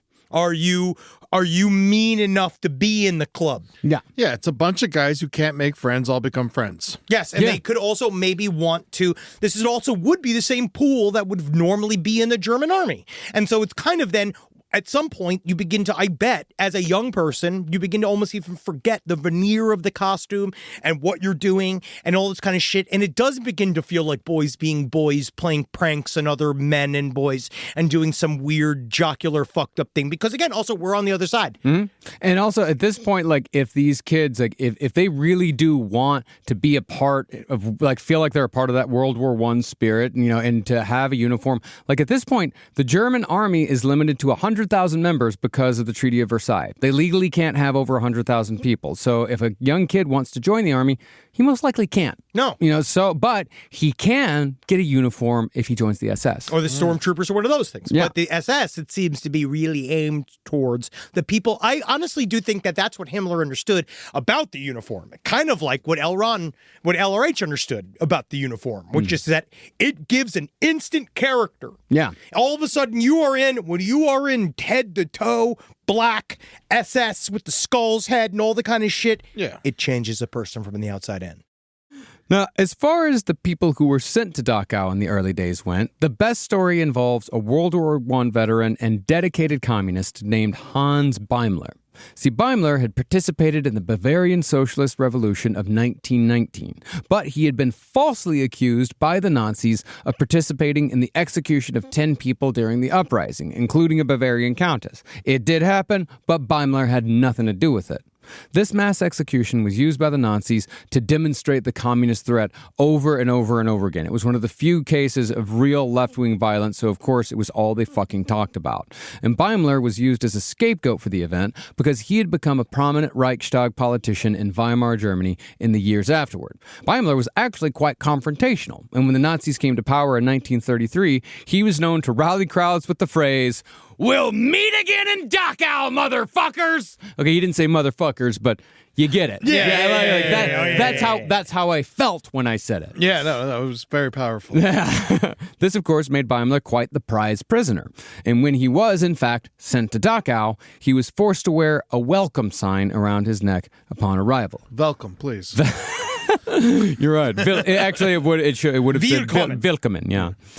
Beimler was immediately singled out for torture, beaten thoroughly, and thrown into a cell with the corpse of a fellow communist. The SS then told Beimler that the communist had killed himself, and if Beimler didn't do the same, the SS would do it for him. But the SS was not the entirely loyal organization that Heinrich Himmler had envisioned. 2 rogue SS men saw the light and actually helped Beimler escape just hours before his scheduled execution. And Beimler spent months evading the SS in Munich. That's how charming he was. Yeah, he must have been hilarious. He had to have been. Yeah. Well, listen to this. He eventually escaped to Czechoslovakia, and from there, he mailed a postcard to Dachau telling the SS to kiss my fucking ass. Yeah, I made it. Beimler, however, would soon after die doing what he loved in 1936, fighting the fascists in Spain. But interestingly, Hans Beimler's grandson would go on to write an impressive number of Star Trek Next Generation and Deep Space Nine episodes, including, ironically, all the big Ferengi episodes. Wow. Like the Magnificent Ferengi, the one with Iggy Pop as the Vorta. No idea. He also wrote the much maligned Prophet and Lace, Oh, well, considered by most to be the worst episode of Deep Space Nine. So is that good or bad? Well, he wrote some other, like he also wrote Impact Nora. That's a really good episode. He wrote, and he was a producer for, I think, most of Deep Space Nine. Wow. But yeah, it's weird because the Ferengi episodes are all about like capitalism, because it's the Ferengi, the most capitalist species to ever exist. Yeah. When his grandfather was an inveterate communist. But I think it kind of makes those episodes making fun of itself. It makes the episodes make more sense because he thinks that it's really funny. Like Prophet and Lace is supposed to be funny, and it's not. Yeah, but what are you gonna do? He made it. Yeah. I don't think I've ever thought this before, but can we please get back to the Nazis? So now that we painted a picture of the early days in Dachau, let's return to Germany at large. See, Weimar Germany had existed as 8 semi-independent states, but Hitler immediately moved to illegally unify all of them after he became chancellor. This was partly symbolic, a further step towards Hitler's dream of unifying Germany, Austria, and its bordering lands. But it was also a practical decision. If power was totally centralized under Hitler, then Himmler and Göring could establish a unified police state far more easily, and Himmler could force local governments to subsidize SS units and concentration camps. Resistance to unification was, of course, met with extortion, torture, and murder. And this is where our mini Himmler comes back into play. Oh, yeah! Reinhard Heydrich. Hello. Who was... That's the Stephen Miller. Yeah, no, well... Maybe. Yeah. Yeah, I'd say that way. He looks like it. He definitely looks. He looks just like Stephen Miller. Well, he looks like an Easter Island statue. Fuck the Proclaimer. Yeah, he does. He looked like if Spuds McKenzie became a person and then got AIDS. Yeah. Dolph Cumdren, yeah. He was ultimately such an awful person that he had more nicknames than Mengele. He was called the Hangman, the Blonde Beast, Old schnitzel ears. Himmler's evil genius, They call me Scheissebutt. the Butcher of Prague, and most hyperbolically, the Young Evil God of Death. That's a long nickname. Yeah, he was fucked up. He was he had the same ideals as Himmler, but he also was strong enough to actually follow through with it himself. He actually was a badass in a bad way. Yeah, no, he went and fought. He would go and participate in the raids and shit like that. Yeah, that's how he got the nickname of the Butcher of Prague. Yeah. Now, acting as Himmler's top man in the SS, Reinhard Heydrich coordinated the police under a centralized authority by claiming that there was still, even after all the mass arrests, a widespread communist plot operating in Germany. It has to be. Yeah. Then, in an example of how these people lie to even each other to get what they want, Himmler took Heydrich's claims to Hitler and said that if Hitler truly wanted the communists gone out of Germany, then Hitler should probably, if you want to do this, you do it how you want to do it, but if you want to do it the right way, you should probably give me complete control over the state police. And so, on Hitler's birthday, on 1934, you know what day that is?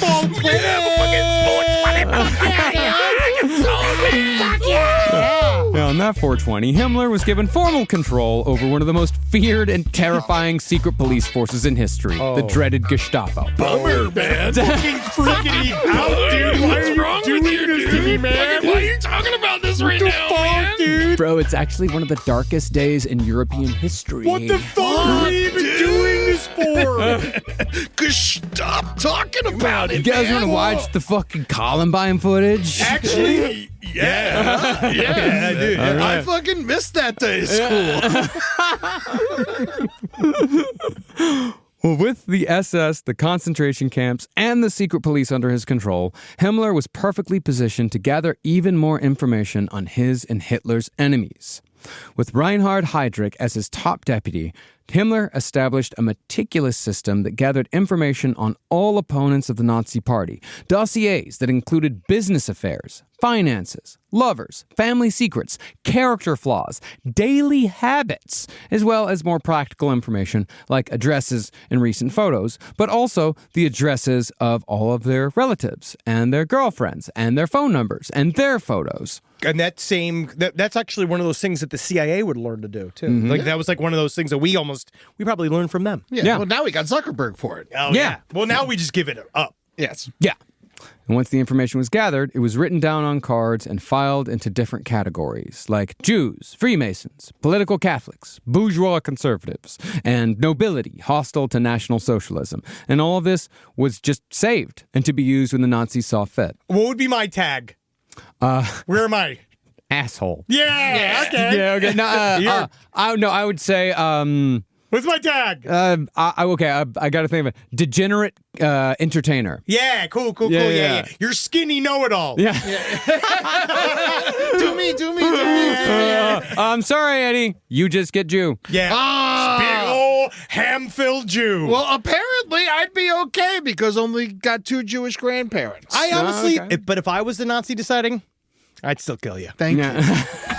Thank you. But since Himmler was coming up in the world once again with his takeover of the Gestapo, he completely abandoned his farm and his horrible wife, Marga. Poor Marga. Poor Marga. Marga! You got to say it right. Marga. When Himmler permanently moved to Berlin to be at the center of the action. Apparently, Himmler did not have strong feelings for Marga. I feel like he didn't have any feelings towards anything. No. No ladies. And while they did not formally separate, their relationship was reduced to a cold exchange of formal letters in which Marga gave Himmler harvest tallies and asked for money.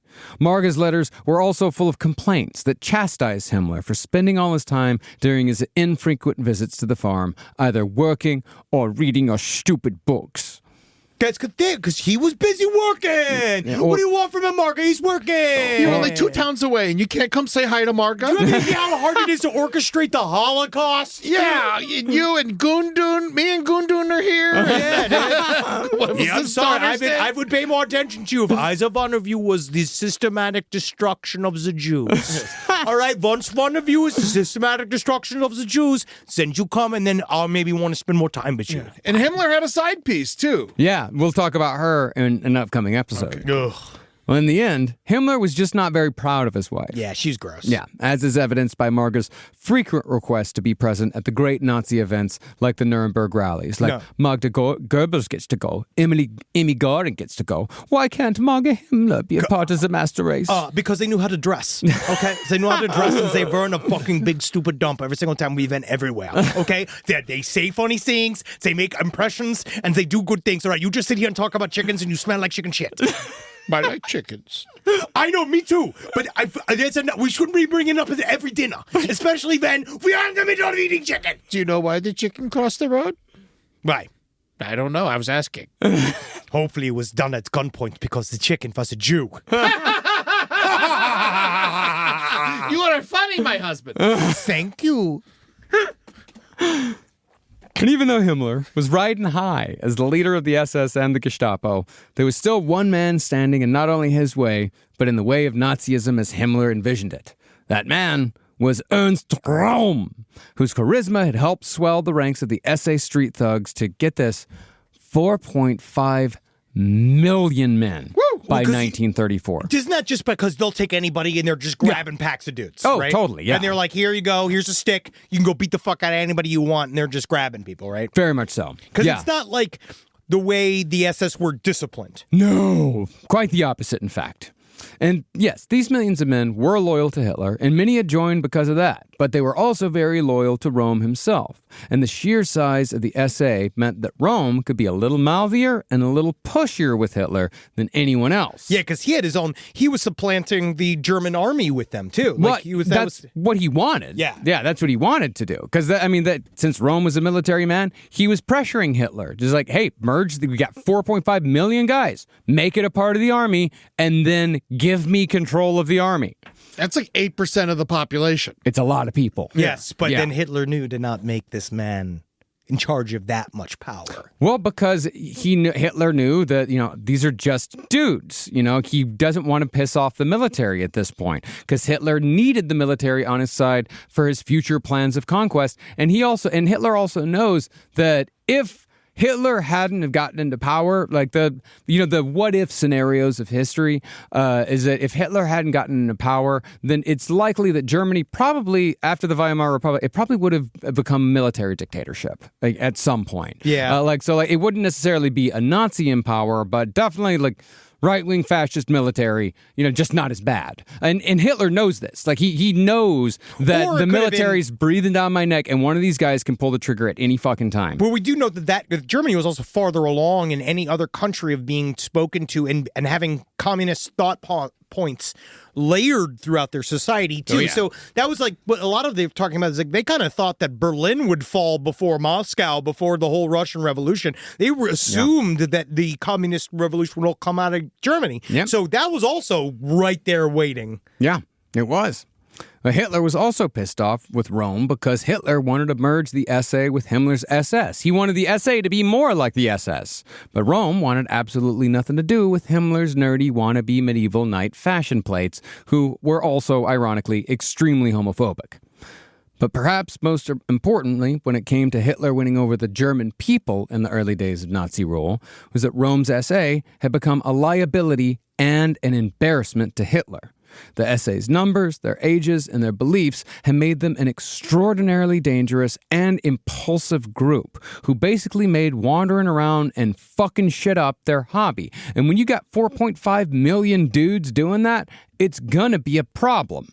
In other words, no middle-class German would ever feel like their country was approaching stability as long as Rome's SA was roaming the streets, beating people up, and sometimes killing them for no reason at all. Just because they felt like it. Oh, yeah. Well, then because he created a monster. Yeah, he did. It's amazing they didn't get along. I feel like they would have just talked for a little bit longer. They would have been buddies. Rome and Hitler? And Himmler.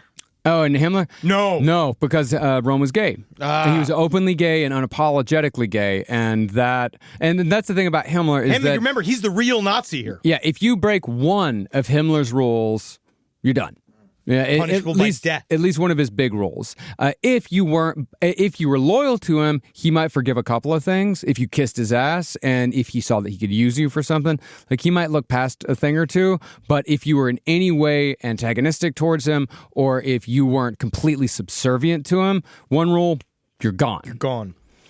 Additionally, Rome was still working with Gregor and Otto Strasser, the two early Nazis who had discovered Heinrich Himmler's incredible talent for administrative action.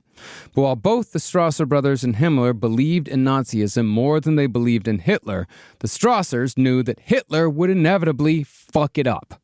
In fact, Gregor and Otto Strasser had broken away from the Nazis in 1930. They'd spent years trying to draw Nazis away from Hitler's influence. Isn't that amazing, this concept of well, we all like Nazism, and we all like to hate, but this guy is just going to fuck it up, so we're not going to be able to hate as long and as powerful as we want to hate. Well, it wasn't about the hate for them. It was more about, the economics. Oh, taking control of the country, taking control of the army. Yeah. And they actually were those of the problem was that Hitler was it's too much hate. It's the focus, we need to refocus on the jobs and possibly these other things. The hate is it's getting out of hand. Yeah, but he's but the hate's the point. Yeah. Well, that was Himmler's point of view, because the Strasser brothers, they're calling for a second Nazi revolution without Hitler.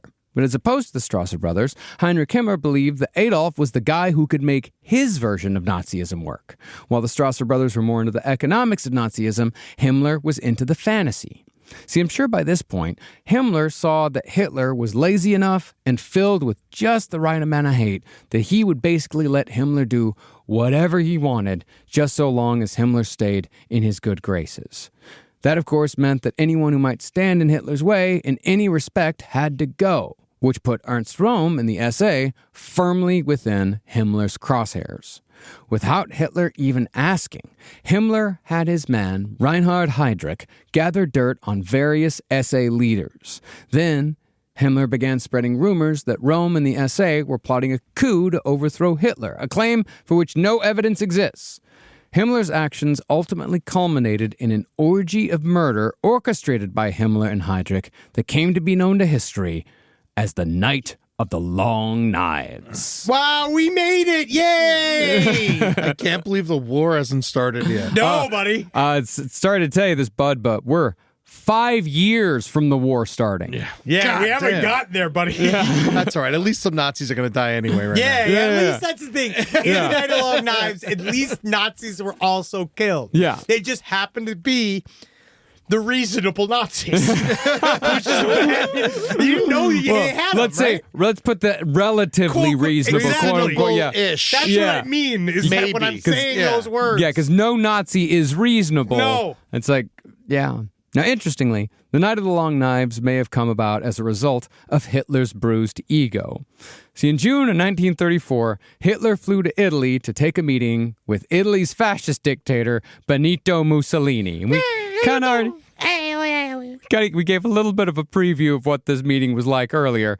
It went very poorly. It's so funny. Because the immaculately dressed Mussolini pretty much spent their whole time together just making fun of Hitler's uniform and his overall shitty appearance. You're the better white.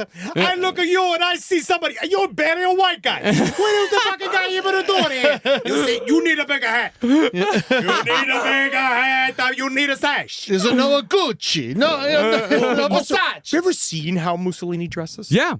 He's ludicrous. Yeah. One day we'll do. Like, that's the problem, is that Mussolini would be on the Mount Rushmore of evil, but if it was like comedic evil, like Mussolini's such a funny character. Yeah. I mean, he was also extraordinarily evil and fucking out of his mind. Well, he invented fascism. Yeah, he did. Fashionism. Yeah. But just the whole time, just like, oh man, why are you looking so much like? Hey, let me ask you a question. Why are you looking like so much shit? Because it's I'm just curious. I just want to know. I just want to know why you want to look like so much shit all the time. But it's fascinating because that is a real direct line of this style of thought. Like, I don't even know it's just fascist. It's like this idea of a style and representation that you're supposed to uphold. And there's like it's an outward appearance thing that has to always be upheld. I just find it interesting because the Nazis were the ultimate in all of that. And then they were all in looking like shit. Yeah. Well, I mean, it's not that necessarily look like shit. Is this like Mussolini just didn't like the style? Yeah, of course. Yeah. Now, were and they Hitler already did also look like shit most of the time. Hitler just wore his shitty little jacket. He always wore kind of the same thing, and he'd go and do like he His wasn't. hair was always fucked up. Yeah. Now, Hitler returned to Germany from his meeting with Mussolini with a big chip on his shoulder, and he immediately called a meeting to assess the so-called critical situation regarding Ernst Röhm and the rumors of the supposed coup of the SA, rumors that Himmler had totally made up. That, however, wasn't the only impetus behind the upcoming purge. The same day Hitler called the Rome meeting, the conservative who would put Hitler into power, Vice-Chancellor Franz von Papen, he gave a speech in which he showed a bit of buyer's remorse. Oh yeah, he was like, well, this is just getting to be a lot. Yeah. After a year and a half of Nazi rule, Papen saw that he had quite simply made a very big boo-boo in elevating Adolf Hitler. In his speech, Papen called for an end to the daily terrorism being perpetrated by the SA and for the restoration of some of the freedoms that had been taken away in the aftermath of the Reichstag Fire. It's kind of like, you remember when like Lindsey Graham went up right after January 6th and he's like, I'm done. I am done. Yeah. He kind of like admitted that he fucked up in bending the knee, but then of course went right back to bending the knee. Well, yeah, because he's always bent on his knees. But this is sort of like that, you know? And Papen's speech greatly angered Hitler, who ordered all copies of the speech destroyed. Papen, however, decided to keep the fight going and threatened to tattle on Hitler to President von Hindenburg, who was very near the end of his life. 'Cause remember, at this point, Hitler still technically has to answer to this old fossil who's hanging out in his country estate. Yeah, and he's like kind of bad. He's like dying, right? And Yeah, they're he's kinda dying. just sitting there like waiting for him to do anything. Yeah, he's very much dying. Trying to head the crisis off himself, Hitler went directly to Hindenburg in late June, before von Papen. But Hitler was headed off by a general who told Hitler that if he couldn't get his SA shitheads under control, President Hindenburg was going to declare martial law and turn control of the country over to the military. Hindenburg was no great Hitler fan. He had to be turned to accept Hitler. So in order to stay in power, Hitler had to do something big, something splashy. And luckily for him, Heinrich Himmler, already had a plan ready to go. And this is another reason why Himmler is on the Mount Rushmore of evil, because he's the one who keeps Hitler there. This is another turn. This is another the swinging door point in history. Like, without Himmler, this is when Hitler goes. Yeah, because they're already about to kick him out, and he understands it. But it's amazing. I wonder how long he had the plan. Mm-hmm. I wonder how long he thought about this idea that one day this is going to be the transition. Months at least, if not longer. It went smoothly, right? Yeah, Yeah, technically. yeah, it did exactly as it is intended. Well, to push Hitler into action, Himmler and Göring allegedly concocted a pair of urgent messages on June 29th saying that the SA had assembled in Berlin and Munich to finally enact the coup d'etat. None of this was true, but these messages inspired Hitler to pull the trigger on the Nazi purge known as the Night of the Long Knives. Swords. Yeah. Yeah, exactly. Jake said the same thing earlier today. He's like, isn't a long knife a sword? No, and I'm like, it's different. It's just how like- it's how it it's comes like- out. It's translation. Mr. It's just a sword during the day, but at night it's a long knife. And I said, Mr. Jungs, that sounds like a bit of a Jewish joke. Sounds like we even need to have a bit of an investigation of your background. I suppose considering now they'd known each other for over a decade, Hitler wanted to confront Ernst Röhm himself on the night of the Long Knives. On the night of the Great Purge, Hitler and Goebbels flew to a spa town where Röhm was, quote-unquote, vacationing with his, quote-unquote, guards. Hell yeah. Yeah, he is. Fucking blowjob weekend with the boys. Oh, yeah. Oh, yeah. Roaming all over that spa Do town. not come a knocking if the Nazi is rocking. He is ready to come, ready to shoot. Who wants to see my long knife? It looks like you lost some of the edge there. A little bit of the tip must have fallen off. But that fun weekend ended suddenly when Hitler burst into Röhm's room at 2 a.m. He arrested the guy Röhm was in bed with, and he began screaming at Röhm for all of his supposed transgressions. Every account talks about how much spittle was flown and flicked while Hitler screamed at Röhm. Yeah. Röhm was then taken to a prison in Munich, where a pistol was left in his cell so he could, quote-unquote, do the honorable thing. Instead, Röhm essentially said, fuck Hitler. If he wants me dead, let him do it himself. Hitler, of course, didn't do it. Ass first. I dare you. Hitler, of course, didn't do it, and instead ordered two of Röhm's own SA officers to murder him with their revolvers at point-blank range. And that was the end of Ernst Röhm. Bye. Have fun not smelling things in hell. Röhm, however, was not even close to the only person killed that night. The upper estimate of murder victims during the Night of the Long Knives is around 1,000. Jesus. Damn. Yeah. I had no idea it was that many. Well, I mean, that's the upper estimate, because it's thought that like some Nazis may have settled personal scores that night as well. Let's throw in a guy, I don't like this guy, let me kill him too, in the midst of all this. On the low end, they say 116 were officially confirmed. But what's most likely is probably around 400 to 500. But that's still 400 to 500 people all killed in one night by Himmler's SS goons. Isn't this kind of like a coup? Yes. Oh, yeah, it's the opposite. It's kind of a reverse coup. Yeah, it's cuckoo. Well, it's trying to prevent. It's like a preemptive strike. Okay. Let's say like it's like when we went when America went into Iraq. Yes. It's like we think that they're planning on attacking us, so we're going to attack them before they attack us. But just like Iraq, they weren't planning any sort of coup. It was just Himmler seeing a political opportunity, and he's seeing the opportunity to get rid of all these people all at once. See, just amongst the SA, Himmler and Göring had 150 SA leaders rounded up and quickly executed by Himmler's SS and Gestapo firing squad. But the Nazi SA were not the only ones on the enemy's list who were taken care of that night. For instance, a squad of SS men visited the home of General Kurt von Schleicher, who had also helped Hitler into power, but had ultimately regretted his decision. Did he say oy vey? Yeah. Oy vey. Von Schleicher was also another shitty conservative. Like, he was one of the ones that thought that they could control Hitler. Useful idiot. He was actually chancellor right before Hitler. He's like, let's let this Hitler guy do it. He seems to have the ear of the people. But he had, of course, in the sometime since said like, this is a bad idea. We got to get this Hitler guy out of here. So when General von Schleicher opened his door that night, both he and his wife were immediately gunned down by Himmler's SS goons. Other generals who opposed Hitler were killed the same way. Gregor Strasser, one of the Strasser brothers, he was given a relatively dignified death, again, by firing squad. But they're taking care of fucking everybody.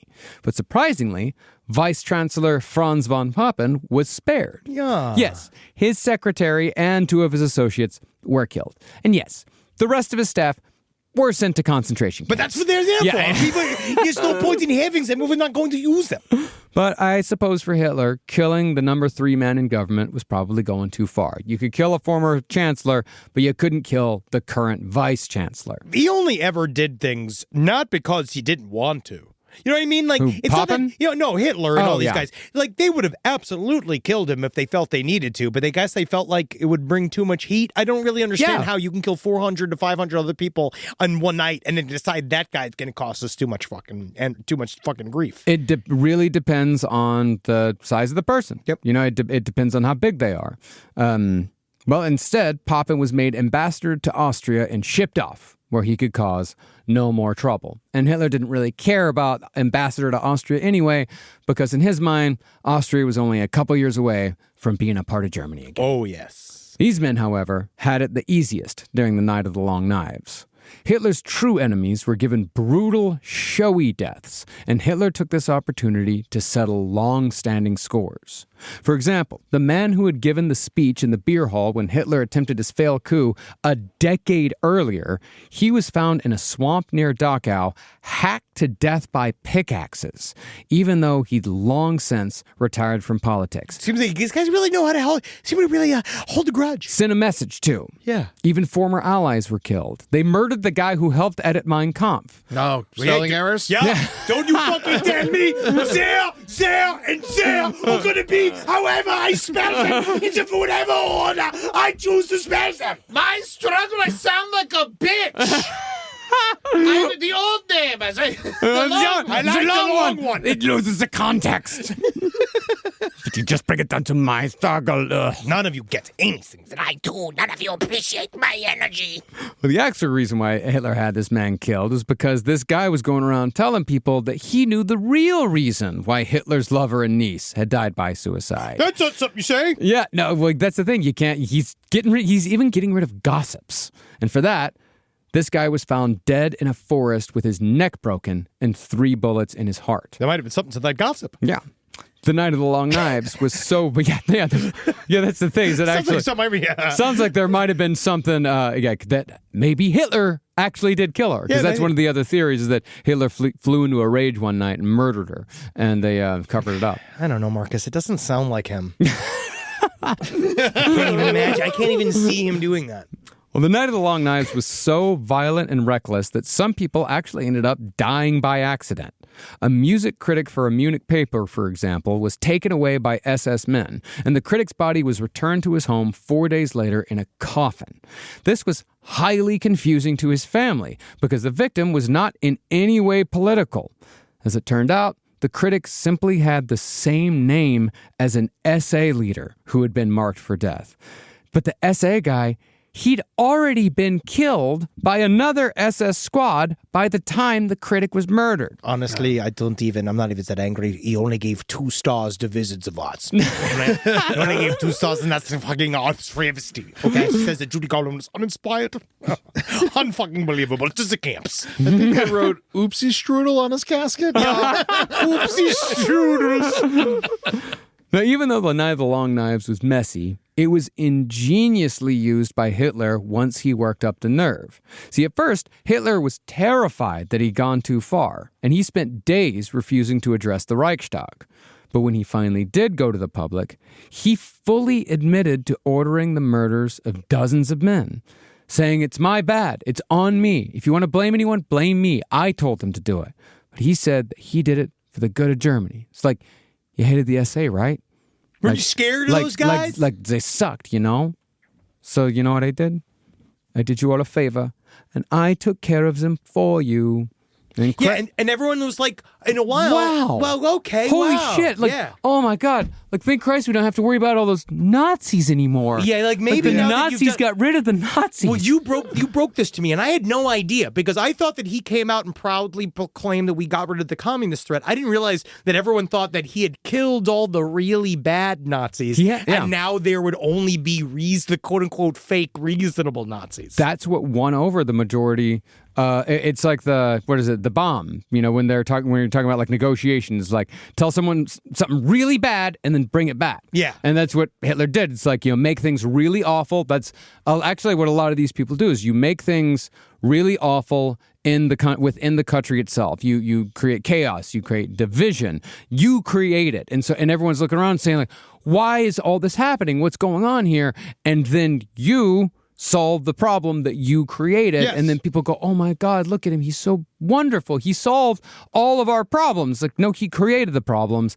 And then he murdered a bunch of people and did a bunch of illegal shit in order to take those problems away. We would have been much better off if you never would have voted him into office in the first place. I will say it does remind me a lot of like it's bad to do to a country, but it's an extremely good way of getting out of a long-term dead relationship with the girl. If you got to get out of there and you just make it hostile, you make it Really bad in bad. the relationship, and then she'll leave eventually. Yeah. Eventually, yeah. Yeah, we all know that's the case. Oh yeah.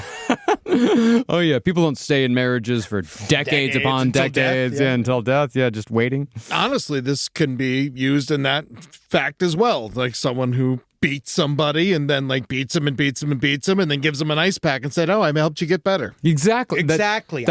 Mine was more of a like the idea of like not going and not being fun on vacation. Yeah. That's what I meant. Yeah. And incredibly, it worked. It worked fucking perfectly. The German people breathed a sigh of relief. We don't have to worry about the Nazis anymore. Thank Christ. And they were even more relieved when Hitler officially disbanded the SA. They're like, smooth sailing from here on out. We're going to finally get on track. Things are going to finally start happening around here. But little did the German people know that what Hitler was replacing the SA with was far worse. As a reward for a job well done with the Night of the Long Knives, Hitler made the SS completely independent, with Himmler and Reinhard Heydrich leading it. These two men were answerable to only Hitler himself.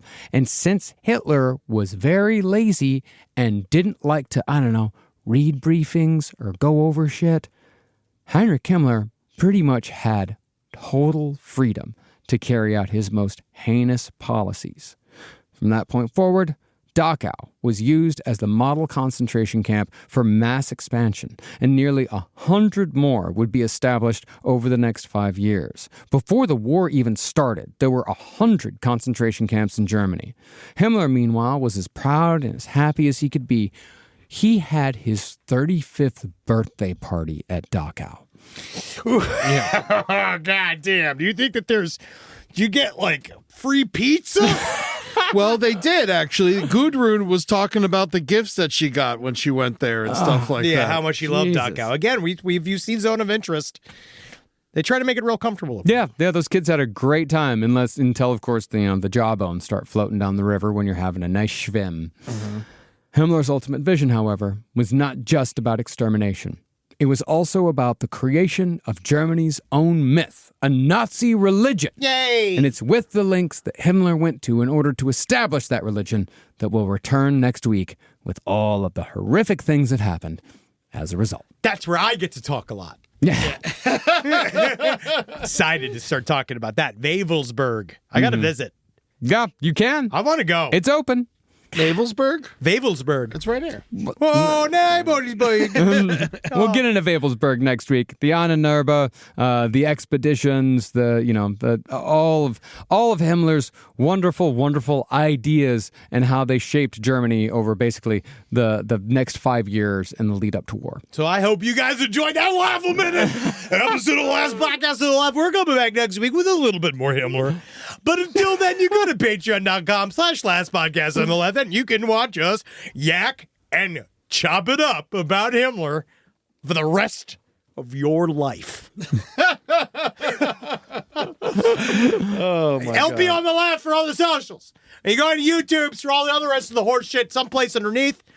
LPN Romantasy, The Foreign Report, No Dogs in Space, and LPN TV. Look out for, we have several gigantic announcements coming. You're going to have, I'm just going to tease that there might be a second season of Hoopagoo on the scene.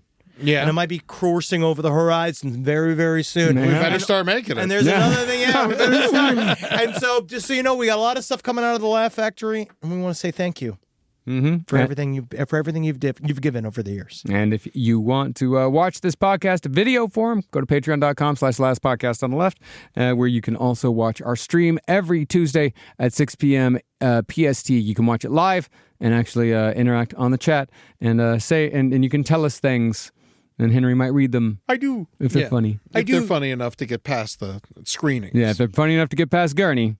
They get to me. And then lastpodcastonleft.com, we have a bunch of new dates. Yeah, we do. Oh, shit. Yeah, next week we're going to be in Oakland. Come out. That's going to be a fucking shit ton of fun. I can't wait for Oakland. I never got to party there. I'm very excited to go to the Fox Theater. It's truly a beautiful theater. Awesome city. Yeah, this is going to be October 25th. That's next week. And then also, of course, Akron, Ohio, not Cleveland, on November 29th. We're going to be at the Goodyear Theater. And then Portland on December 13th. Again, remember that and Cleveland? 12th. Remember that Cleveland? You're fucked. Yeah. We're going to Akron. not- Everybody loves Akron. It's We're your going to the own home fault. of the Cramps. Hey! Yeah, that's where the Cramps are from. That's right. And tickets are now available for all our 2026 dates. We got January 31st, Philadelphia, February 28th, Austin, Texas, March 13th, Indianapolis, April 25th, Cincinnati, Ohio, the Taft Theater. Ooh, it's such a fat theater. And then we got May 29th, Pittsburgh, Pennsylvania, June 27th, Grand Rapids, Michigan, July 17th, Tulsa, Oklahoma, and July 18th, Oklahoma City. And you know where that is? Oklahoma. Yep, and I can't wait to be there because we're going to go down to those honky tonks just like we did the last time, Marcus, and we're going to start a fight with a couple of cowboys. I think I'm just going to hang out. I think I'm going to hang out with my buddy Tommy this time. Nah, dude, we went out. We almost got into a bit of a dust up. Oh, well, I'm going to go and I'm going to kiss them all. Yeah, dude. I'm going to roam them. Yeah. I'm going to roam all Yeah. over these Oklahomers. We're going to suck you cowboys till you're fun. Oklahoma, you know what I'm saying? I just want to hang out with Tommy. Yeah, All we're going to right. suck and we're going to fuck our way through OKC. So see you there. And we're starting with Tommy. Hail Satan, everyone. Oh, good. Hail Joseph Hardinger. Also know that Heinrich Himmler's birthday was October 7th. If Yeah, that it makes you was. feel like anything. Yeah. Huh. That's nice. It's interesting. So happy birthday. It's not his birthday. He's dead. When did he die? That's the day I want to celebrate. Not soon enough.